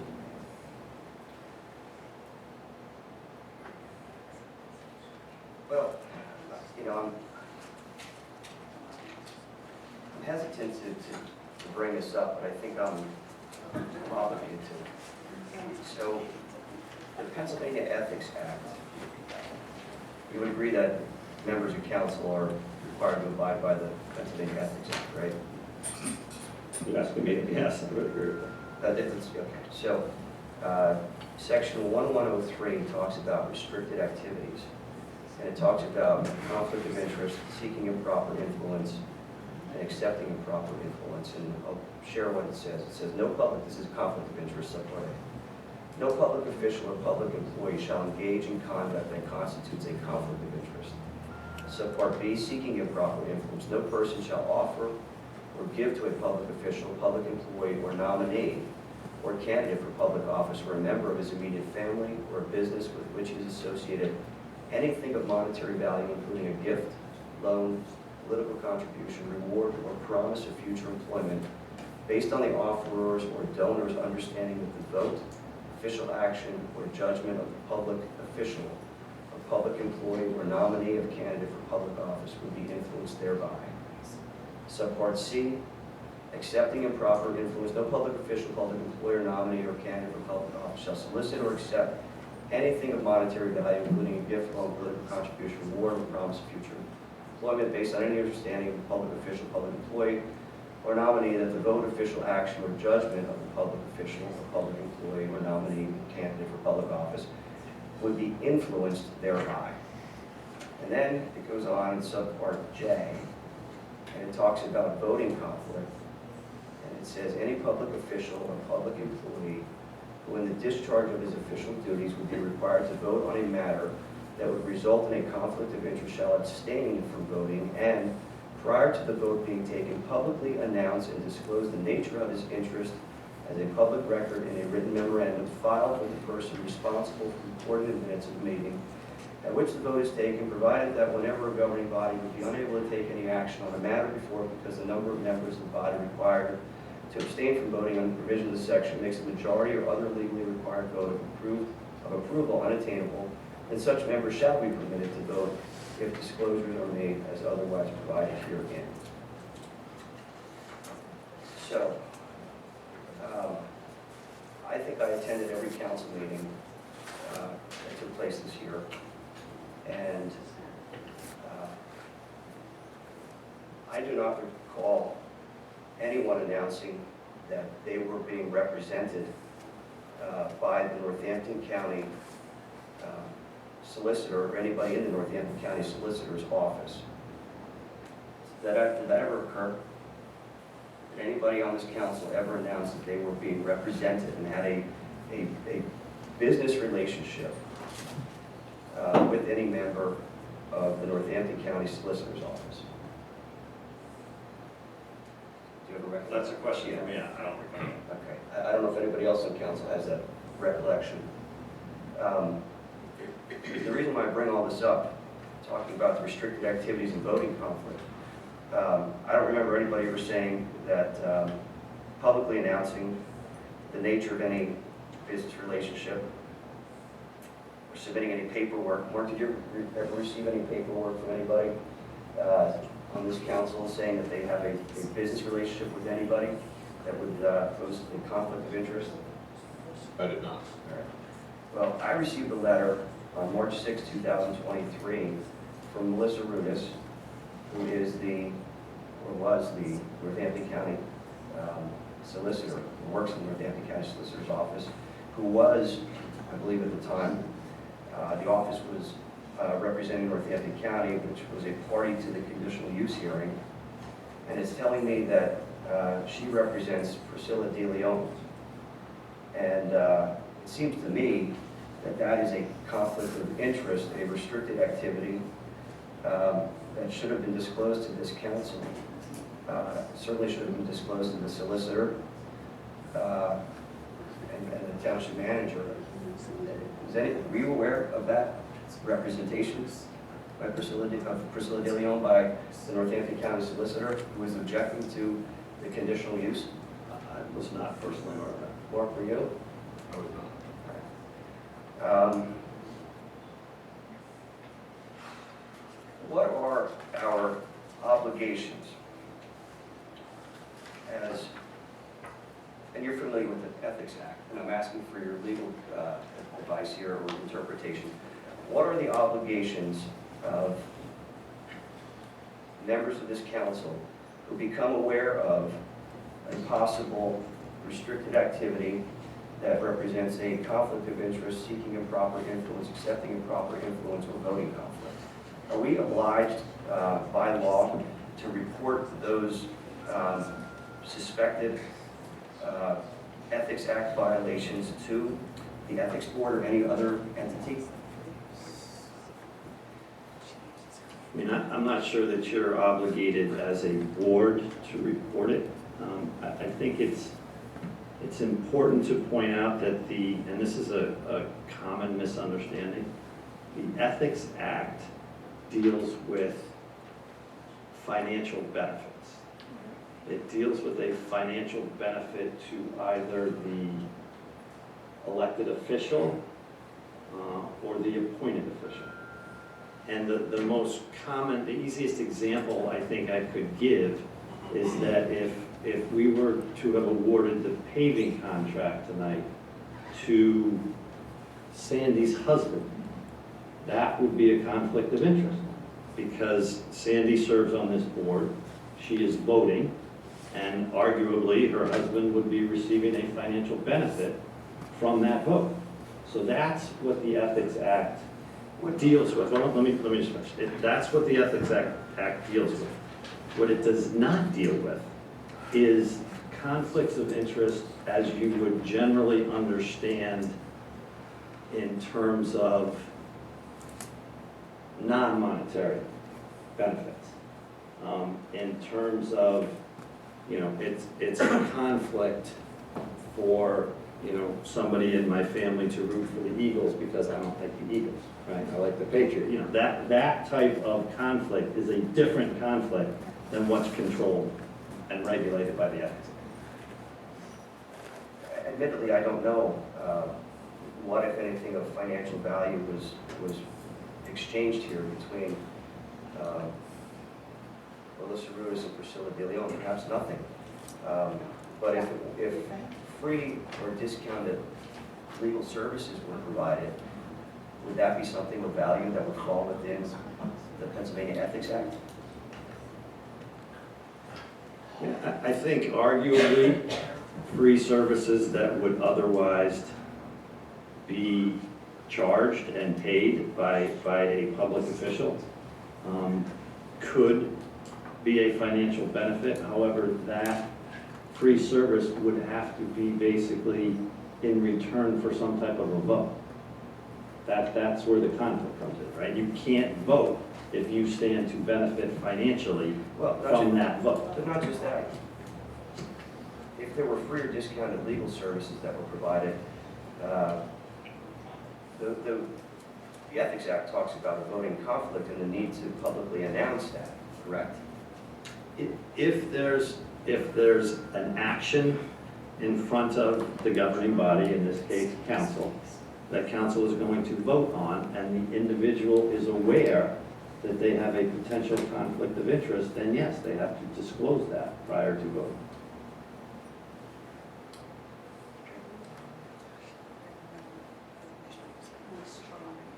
If this was referred to the Ethics Board, what sort of investigation would you expect them to do? I'm not asking you to step into their shoes, but having had any experience with this, what would they do to look into these issues?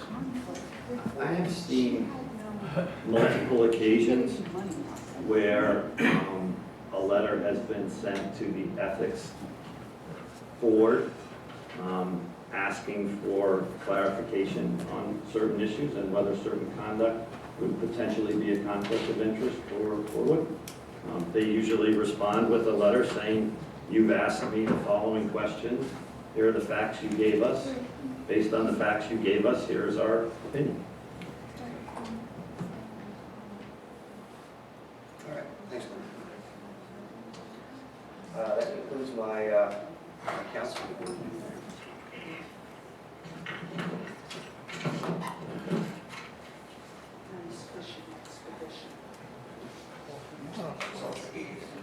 Okay, ready for that? Okay, replying for what Mark, you didn't say the date for the applicants, it's December 28th, I believe. No, yeah, we're So- asking. So if anybody out there wants to serve on any of our committees, if you're unfamiliar with what the committees are, you go on our reorganization, agenda from last year, it says it. I don't think Yeah, it's it's on anywhere. Facebook. Oh, it is, okay. So please submit your application, we'd be more than interested to look at it. I also want to thank the manager, council, Link, the staff, fire and rescue people, the police, the EMS for a wonderful year. Really appreciate everybody's help. And I also want to say that on January 2nd, 2024, at 6:30, there's going to be a swearing-in ceremony for the newly elected council people. So that will be the Honorable Council-elect Victoria Otto Cordero, the Honorable Council-elect Laura Ray, who's in the audience, and myself. And it will be 6:30, and you're more than welcome to attend. And then we'll proceed with the reorganization meeting. So please, I'd like to see your happy faces out there, if you would.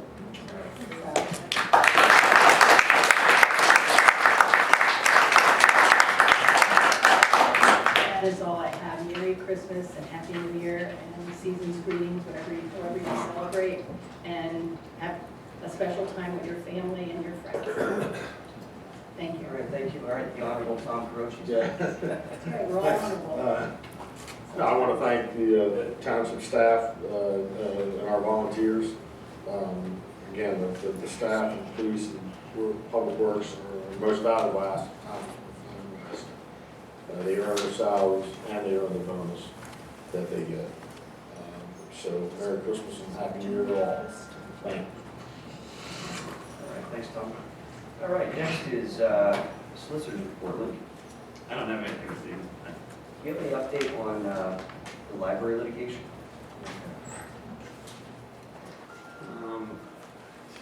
I think the large, what I would call the large library case that is being handled by the outside counsel, there's still a motion to dismiss pending before the federal court.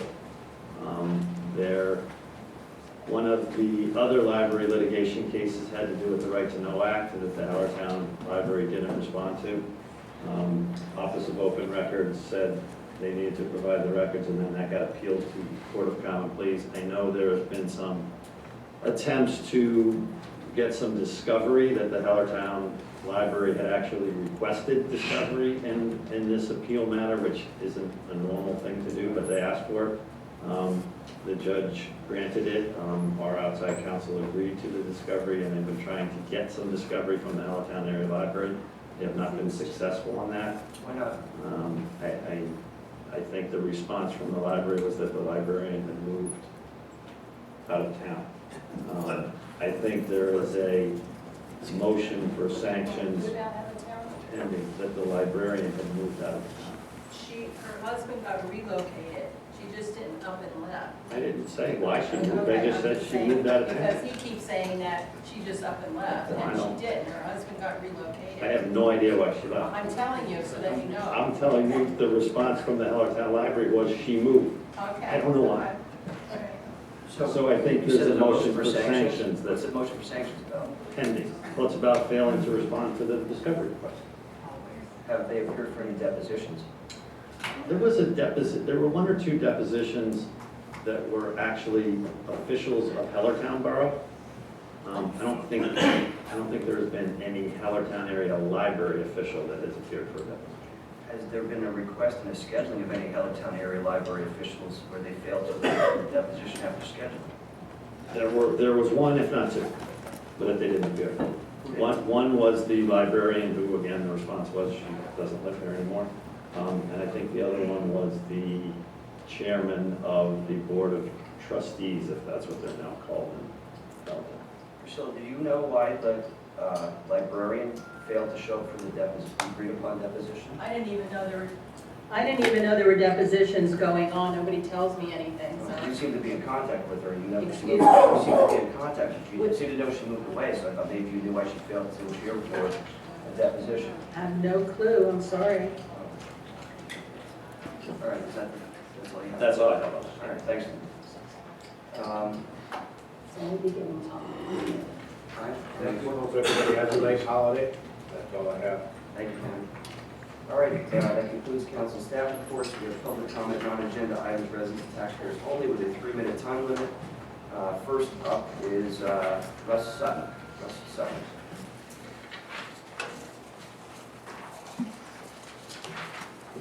On a positive note, I do respect all your time and efforts, and I also wish Ms. Yerger and Mr. Angus good luck in the future, and thank you for the work that you've done. We may not have agreed on everything, but I wish you luck in your further endeavors. I wish you a Merry Christmas as well. We, the residents of Lower Saucon Township, have a Christmas wish and a New Year's resolution for the coming year. We all welcome our new councilwomen and our returning councilwomen and our new solicitor and our new controller. And we offer our support and good wishes for the new year.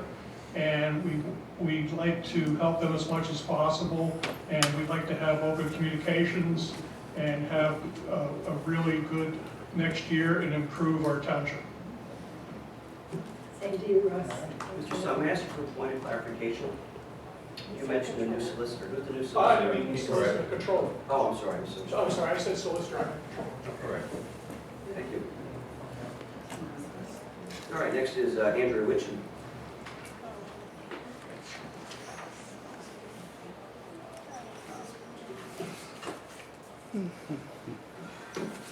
I have several items. The first one is a canard that has been brooded about for several months now, and it's about time somebody stated the truth about it. Inflation is not running high. The current inflation rate is 3.14%. That's in the United States, as opposed to 5.6% in the OECD countries. For those of you who are not economically intelligent, that's the Organization for Economic Cooperation and Development, and consists of 37 democracies with market-based economies. So the bad decisions that have been made with the excuse that inflation is running rampant are still bad decisions. Secondly, I'd like to look at where we were 1 year ago. We were in this room with over 125 people who were opposed to the expansion of the landfill. And here are my highlights for the year. We still have no complete library services, and we are still not the home library or the home territory for any library. We still have inadequate compost facilities. We still have spent hundreds and hundreds of hours of resident time on not just fighting the dump, but fighting our own township council, who don't seem to be able to hear or listen or respond to what their residents want. We also have spent hundreds and hundreds of hours of time working to oust enough people from this council that control of the council will change on the 1st of January. And for that, although it's Christmas, I give thanks. And I look forward to January the 2nd. I'm sorry Mr. Bubble left, because I really would have loved to have heard what his comments were on how well versed Benonis and Treadwell are on ethics and the ethics law. He definitely has some opinions about that. And then finally, I would like to thank Priscilla De Leon for her sanity, her fortitude, her equanimity, her integrity, her voice on behalf of the muzzled citizens of Lower Saucon Township, and on behalf of myself and my thousands, literally, of readers. Thank you for what you have put up with this year, and for standing up for us and getting us to where we will be on January 2nd. I was reelected. Okay, thank you. Next is Bob Lasko. Bob Lasko.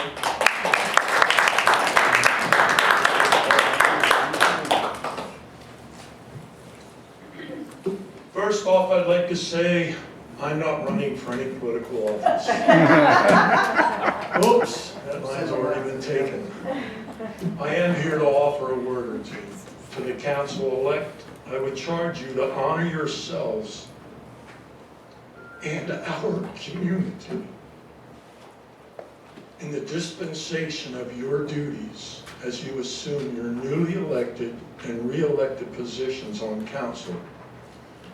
You ran on a ticket of stopping frivolous spending. You ran on bringing our community together, which includes and does not exclude our neighbors.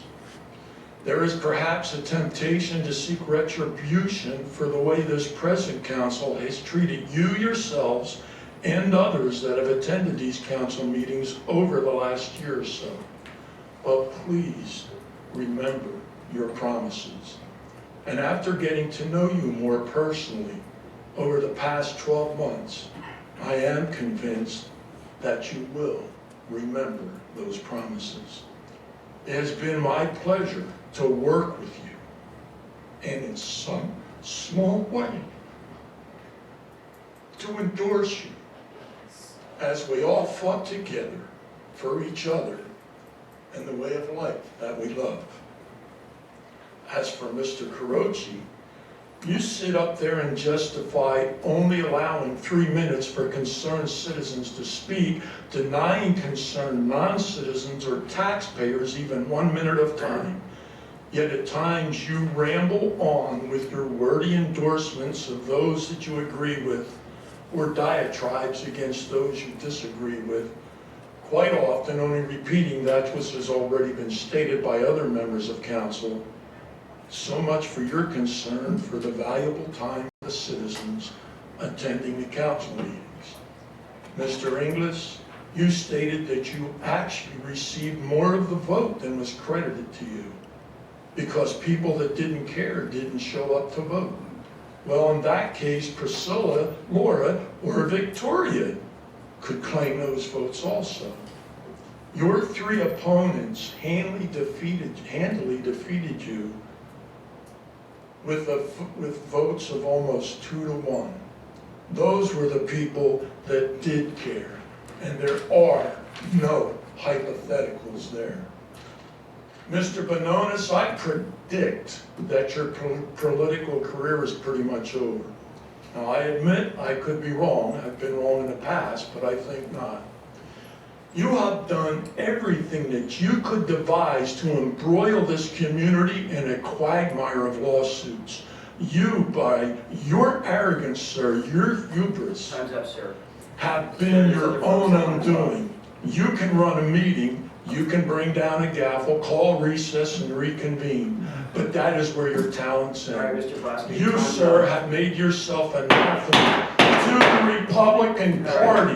Ask for your extra 2 minutes. When women see you coming down the street, they will walk to the other side to keep your shadow from falling on their baby's drool.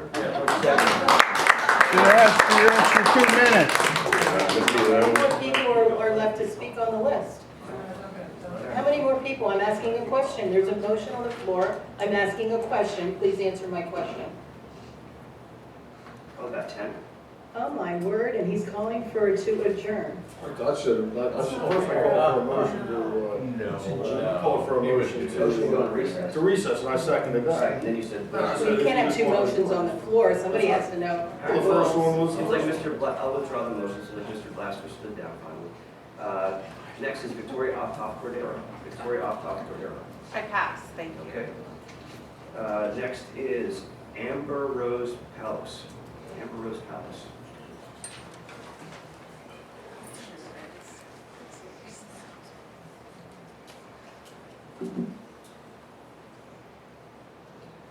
Hi, Amber Paulos, 2596 Reddington Road. Again, I'm here because I oppose any expansion of the Bethlehem landfill. My husband and our 2 boys also oppose the expansion. This bears repeating because it seems to have been forgotten other times that we've spoken over the last year. My questions are, who will be accountable if and when our well water becomes unsafe to drink? Who will be held accountable when the birds damage our home and our vehicles? Who will be held accountable when our property values decline? Who will be held accountable when the runoff from the landfill causes flooding and landslides? As I said before, or tried to say before, you can add 4 more to your count of 16, Mr. Bononis. Conveniently enough, you did not take account on December 21st of 2022 when this room was packed with hundreds of people who came with testimony in opposition of the rezoning of the land from rural agricultural to light industrial, because then we knew what the true motive was. It must have been too difficult to keep count of all the opposition to the landfill expansion project over the course of this past year, because certain members of the council were too busy devising ways to roll out the red carpet for Bethlehem landfill, holding meetings in the middle of the day so as to make it as difficult as possible for hardworking people of the community to attend. And regarding previous statements about how the approvals for waivers have been accepted by council members in the past, that's like comparing apples to oranges. It's like saying $1 in 1990 is the same as it is and can buy the same things in 2023. This is a different landscape being discussed, a different footprint the landfill will leave behind, and different effects it will have on the whole of the Lehigh Valley. And let's face it, it's 2023. We have more data, more resources, more history. We're supposed to do better than that. We're supposed to learn from our mistakes and do better for future generations. Proper due diligence would indicate that the Bethlehem landfill expansion is unacceptable in the interests of the people, the community, and the environment, well beyond that of the lower Saucon Township Council's comprehension. Thank you. I have a couple seconds left. I do understand, Ms. Yerger, you've served many years on the council, and I do respect that, and I want to say thank you for your service, even though you walked out on me earlier. But Merry Christmas, everybody. Thank you. All right, next is Larry Wright. Larry Wright. Merry Christmas, Larry.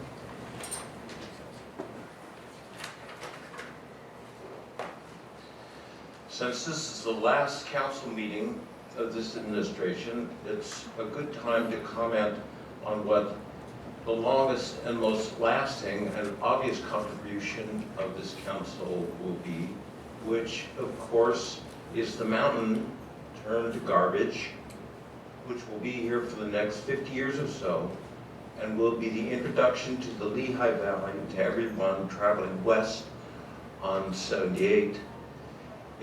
Which will be tens of thousands over the next 50 years, maybe hundreds of thousands, that will see the mountain of garbage as their first view of the Lehigh Valley. It will say loudly and clearly what has been a priority of this council for years, which is to make the Lehigh Valley a great place for garbage. Apparently, the council didn't have enough room on the south side of that mountain for all the garbage that it felt should be in Lower Saucon. So it's torn down the trees, wants to recontour the land and make room for more garbage on the north side of the mountain. It's euphemistically called an extension, but of course, basically it's a new landfill. You can't see one landfill from the other. It's a new landfill facing 180 degrees from the old. That's far worse than the other landfills that are already in the Lehigh Valley. When you come into this area from New Jersey, you have to look over your shoulder and behind you to see the Easton landfill. When you come to the landfill we have now at the Hellertown exit, you've got to look over your right shoulder. But this is going to be right in front of you. They'll treat everybody coming up that mountain with a denuded landscape, trucks dumping garbage, flocks of seagulls grubbing up stuff to eat from the debris, and all of that in front of your first view of the Lehigh River and Allentown. It says clearly the Lehigh Valley is a great place for garbage. Some of you may remember years ago when you'd come down Wyandotte Street into Bethlehem, at the bottom of the hill was the porn store. I used to think, man, what a drag that is. This represents our town. The first thing people see coming into Bethlehem is the porn store. Well, you've done something much worse. You've made a monument to the garbage. Mr. Wright, your time's up. You could wrap up your comments, please. At last council meeting, when you were on the bully pulpit, you said that there was, what we have to You're not say wrapping up here. your comments. You're getting into a whole new topic. So I'm going to have to ask you to stand down, okay? We have other people that need to speak. Thank you. Next is William Warner. One more time, William Warner. Okay, no response. Next is Ginger Petrie. Ginger Petrie.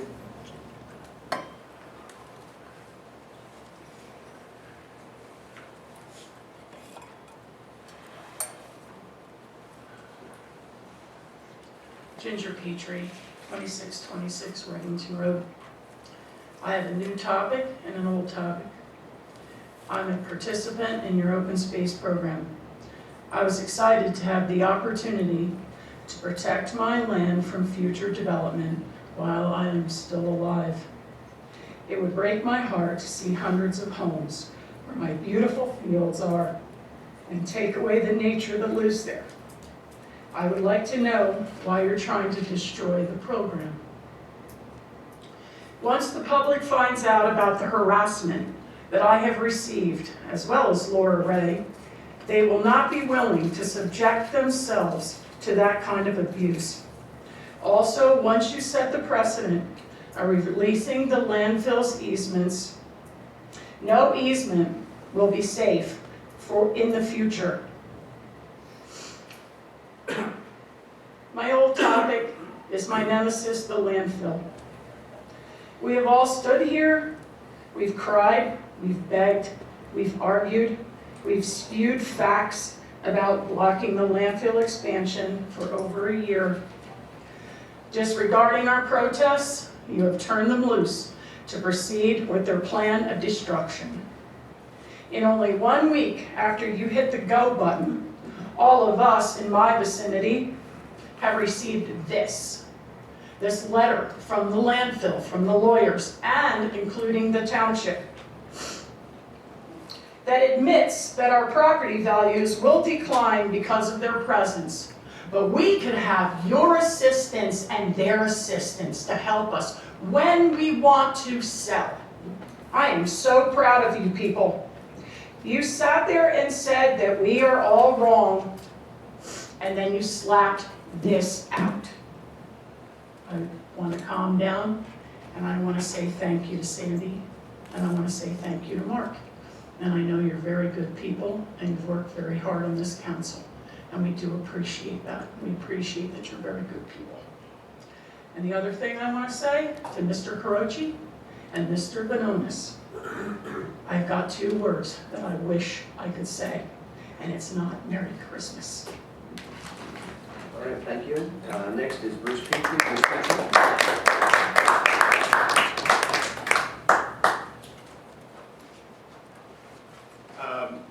Jason, one comment you made that I can't agree more with you. One of the few times we've agreed is that, everyone in this country's got 1 vote. So it's important it gets registered correctly, even though we're on opposite sides of the aisle, or third side now.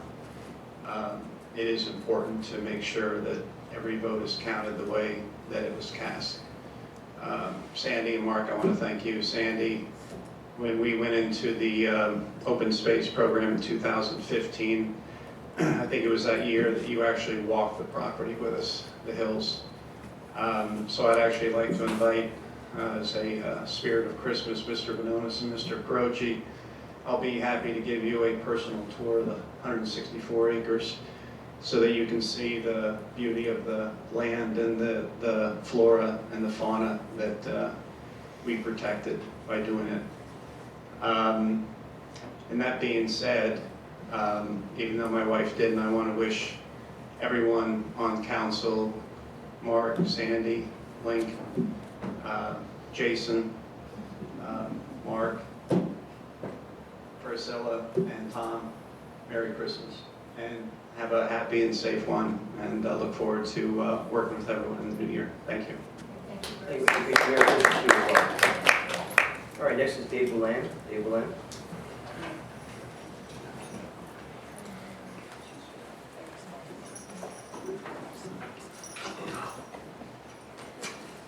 Dave Bland, by the way, I think that's called plagiarism when you steal somebody else's trademark there, for which the president of Harvard did not get sacked. Nonetheless, and by the way, I You're fine. 9/11. 9/11? Remember 9/11? 3 minutes. Okay. 3 minutes. Some people just don't get a joke. Okay, 9/11, we all remember that. Yes, no, Bob, this has not brought us together. I'm very sorry about that. Hopefully, though, with 3/4 of the board being, one persuasion, everybody will agree on whatever it is, which is not necessarily a good thing. Certainly love to hear the discussions back and forth amongst, the board members and the council. And I think that's a good thing, because I know people here say, we never hear anybody talk about anything we have tonight, whether you like it or not. To me, it was beneficial. By the way, as far as those elections go, yeah, there's another thing coming to you, Mark, my opinion, and the council will all see that too. All right. I'm sorry that somebody stole my thunder here about HAL, because yes, by the way, there's just a few of the hundreds of pages, Priscilla. If you go to the court docket records, you'll see that Judge Daly has ruled 45 days, Hal must turn it over. Of course they didn't. I mean, that's just one of many things they haven't done. So I'm really disappointed in the legal system. It seems like if you know the right people or you're the right persuasion or whatever, you can do whatever you want and get away with it, and that seems to be what's happening.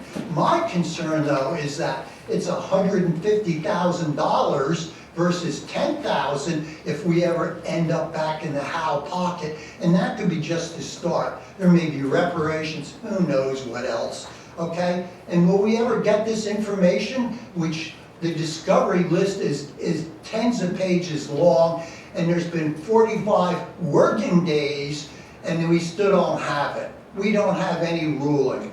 This is more of the thumb it in your face kind of thing. Look, I'm for law and order here, all right? Whether Hal does or doesn't, or you do or he does, just do it honestly, okay? If we're all gonna play football, let's put it on the same field, all right? That's why I'm here. I'm not running for election. All right, thank you, Mr. Bland. Next is Laura Ray. Laura Ray.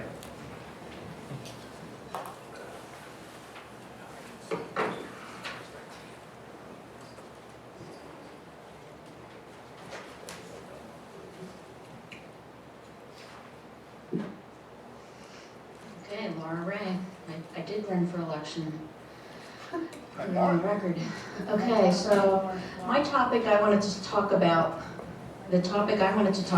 was what happened at the last meeting with the budget, because that was just crazy. You should rewind and watch that. It was really a three-ring circus with numbers being thrown out and changed, sitting up there using phone calculators, hollering over to Kathy, what does that do if we do this, if we do that, and change this up or down? That was not normal or acceptable way to conduct business concerning our budget. And it's outrageous that the changes were all done on the fly, and none of you had anything on paper to look at, to review, consider, think about, or check if any of those numbers were right or made any sense. They were just tossed out there. Yet 4 of you voted to approve that budget, with those changes. I can specifically recall a couple council members mentioning in the past that it's not good business practice to be living off your savings. Yet look at what was voted on. It's a budget that uses about $1.8 million from our reserves, which was an increase from the budget originally presented. So there's some hypocrisy for you. That money's not being used for any emergency or dire need. The current council majority created the original budget with no tax change. So the timing of cutting those taxes after council majority lost at the election appears to be a very obvious move to further impede or jeopardize the ability for future council to handle the future needs of the township, which may include some very major updates needed for the facilities for our fire services. So this was an indication. There was indication at that meeting that other townships only keep reserves as low as 3 or 6 months of their budget. And, you know, other places are, I think Catasauqua might be going bankrupt. So you were suggesting that we're okay if we reduce our budgets to have that little in our reserves. And I truly don't feel that is a goal for us to strive for. Thank you.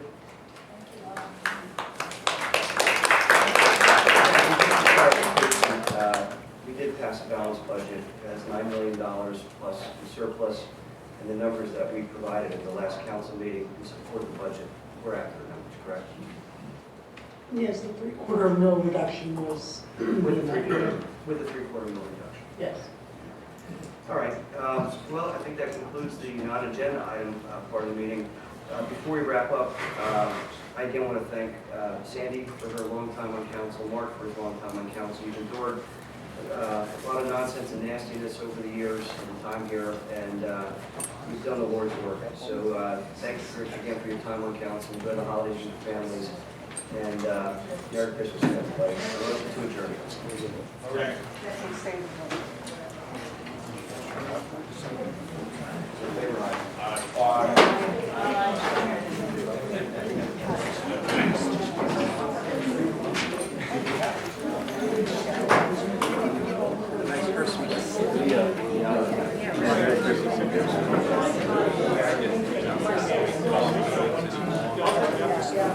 Everyone's on.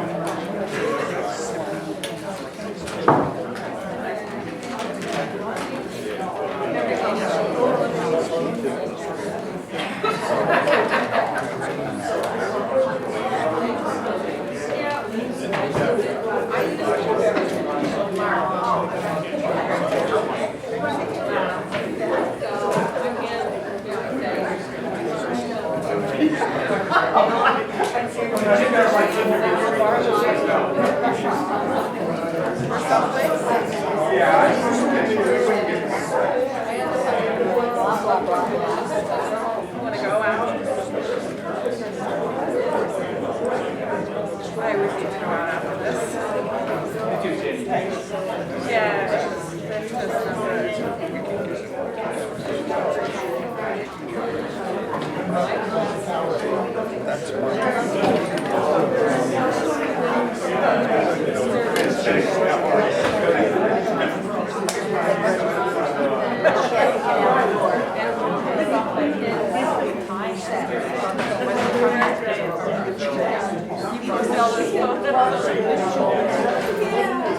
Hey, congratulations. I don't think we ever actually ever hooked up because you're just right there and like solid as a post, you know? I thought I was I know. I can tell. You are. I mean, you know. Yeah. It'd be interesting to write certain memoirs and stuff. How many years now? A bunch of years. We'll just leave it at that. And none of them was for your Yeah. And I'll tell you, I that's... started I was small. What I've been learning. Did you read Bubba's letter? Because I worked for a country. That letter was Brian, Merry Christmas. Well,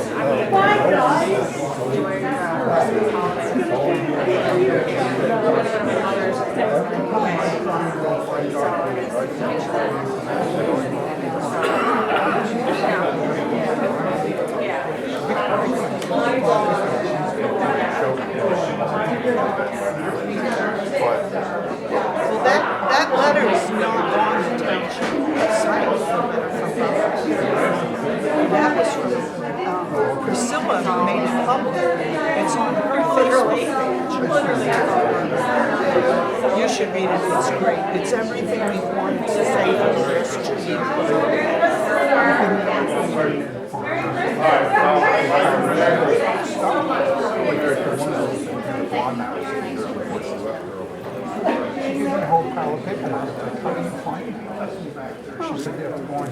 Excuse me. We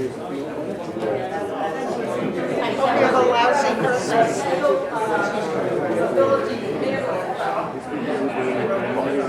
I don't know, that's weird. You know, I went on the county site the other night to get the election numbers, the certified numbers. And when I went to the county site and went through, you know, Board of Elections, recent, you know, and all of that. Yep, sure. It said the page didn't exist. I finally had to get Priscilla to send them to me. I can't find those up on the county site. So I don't know what happens to these things, but it's weird. I don't know, but all I know is apparently I don't know how to work my way around the township. So it's very good because there was supposed to be something added to the board docs information yesterday or something. Yeah, those were the bids. I went and looked on my page. I clicked on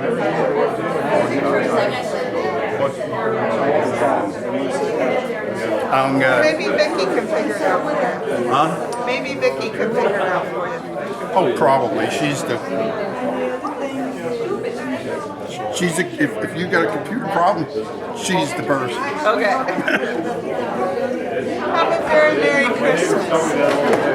Yes, you too.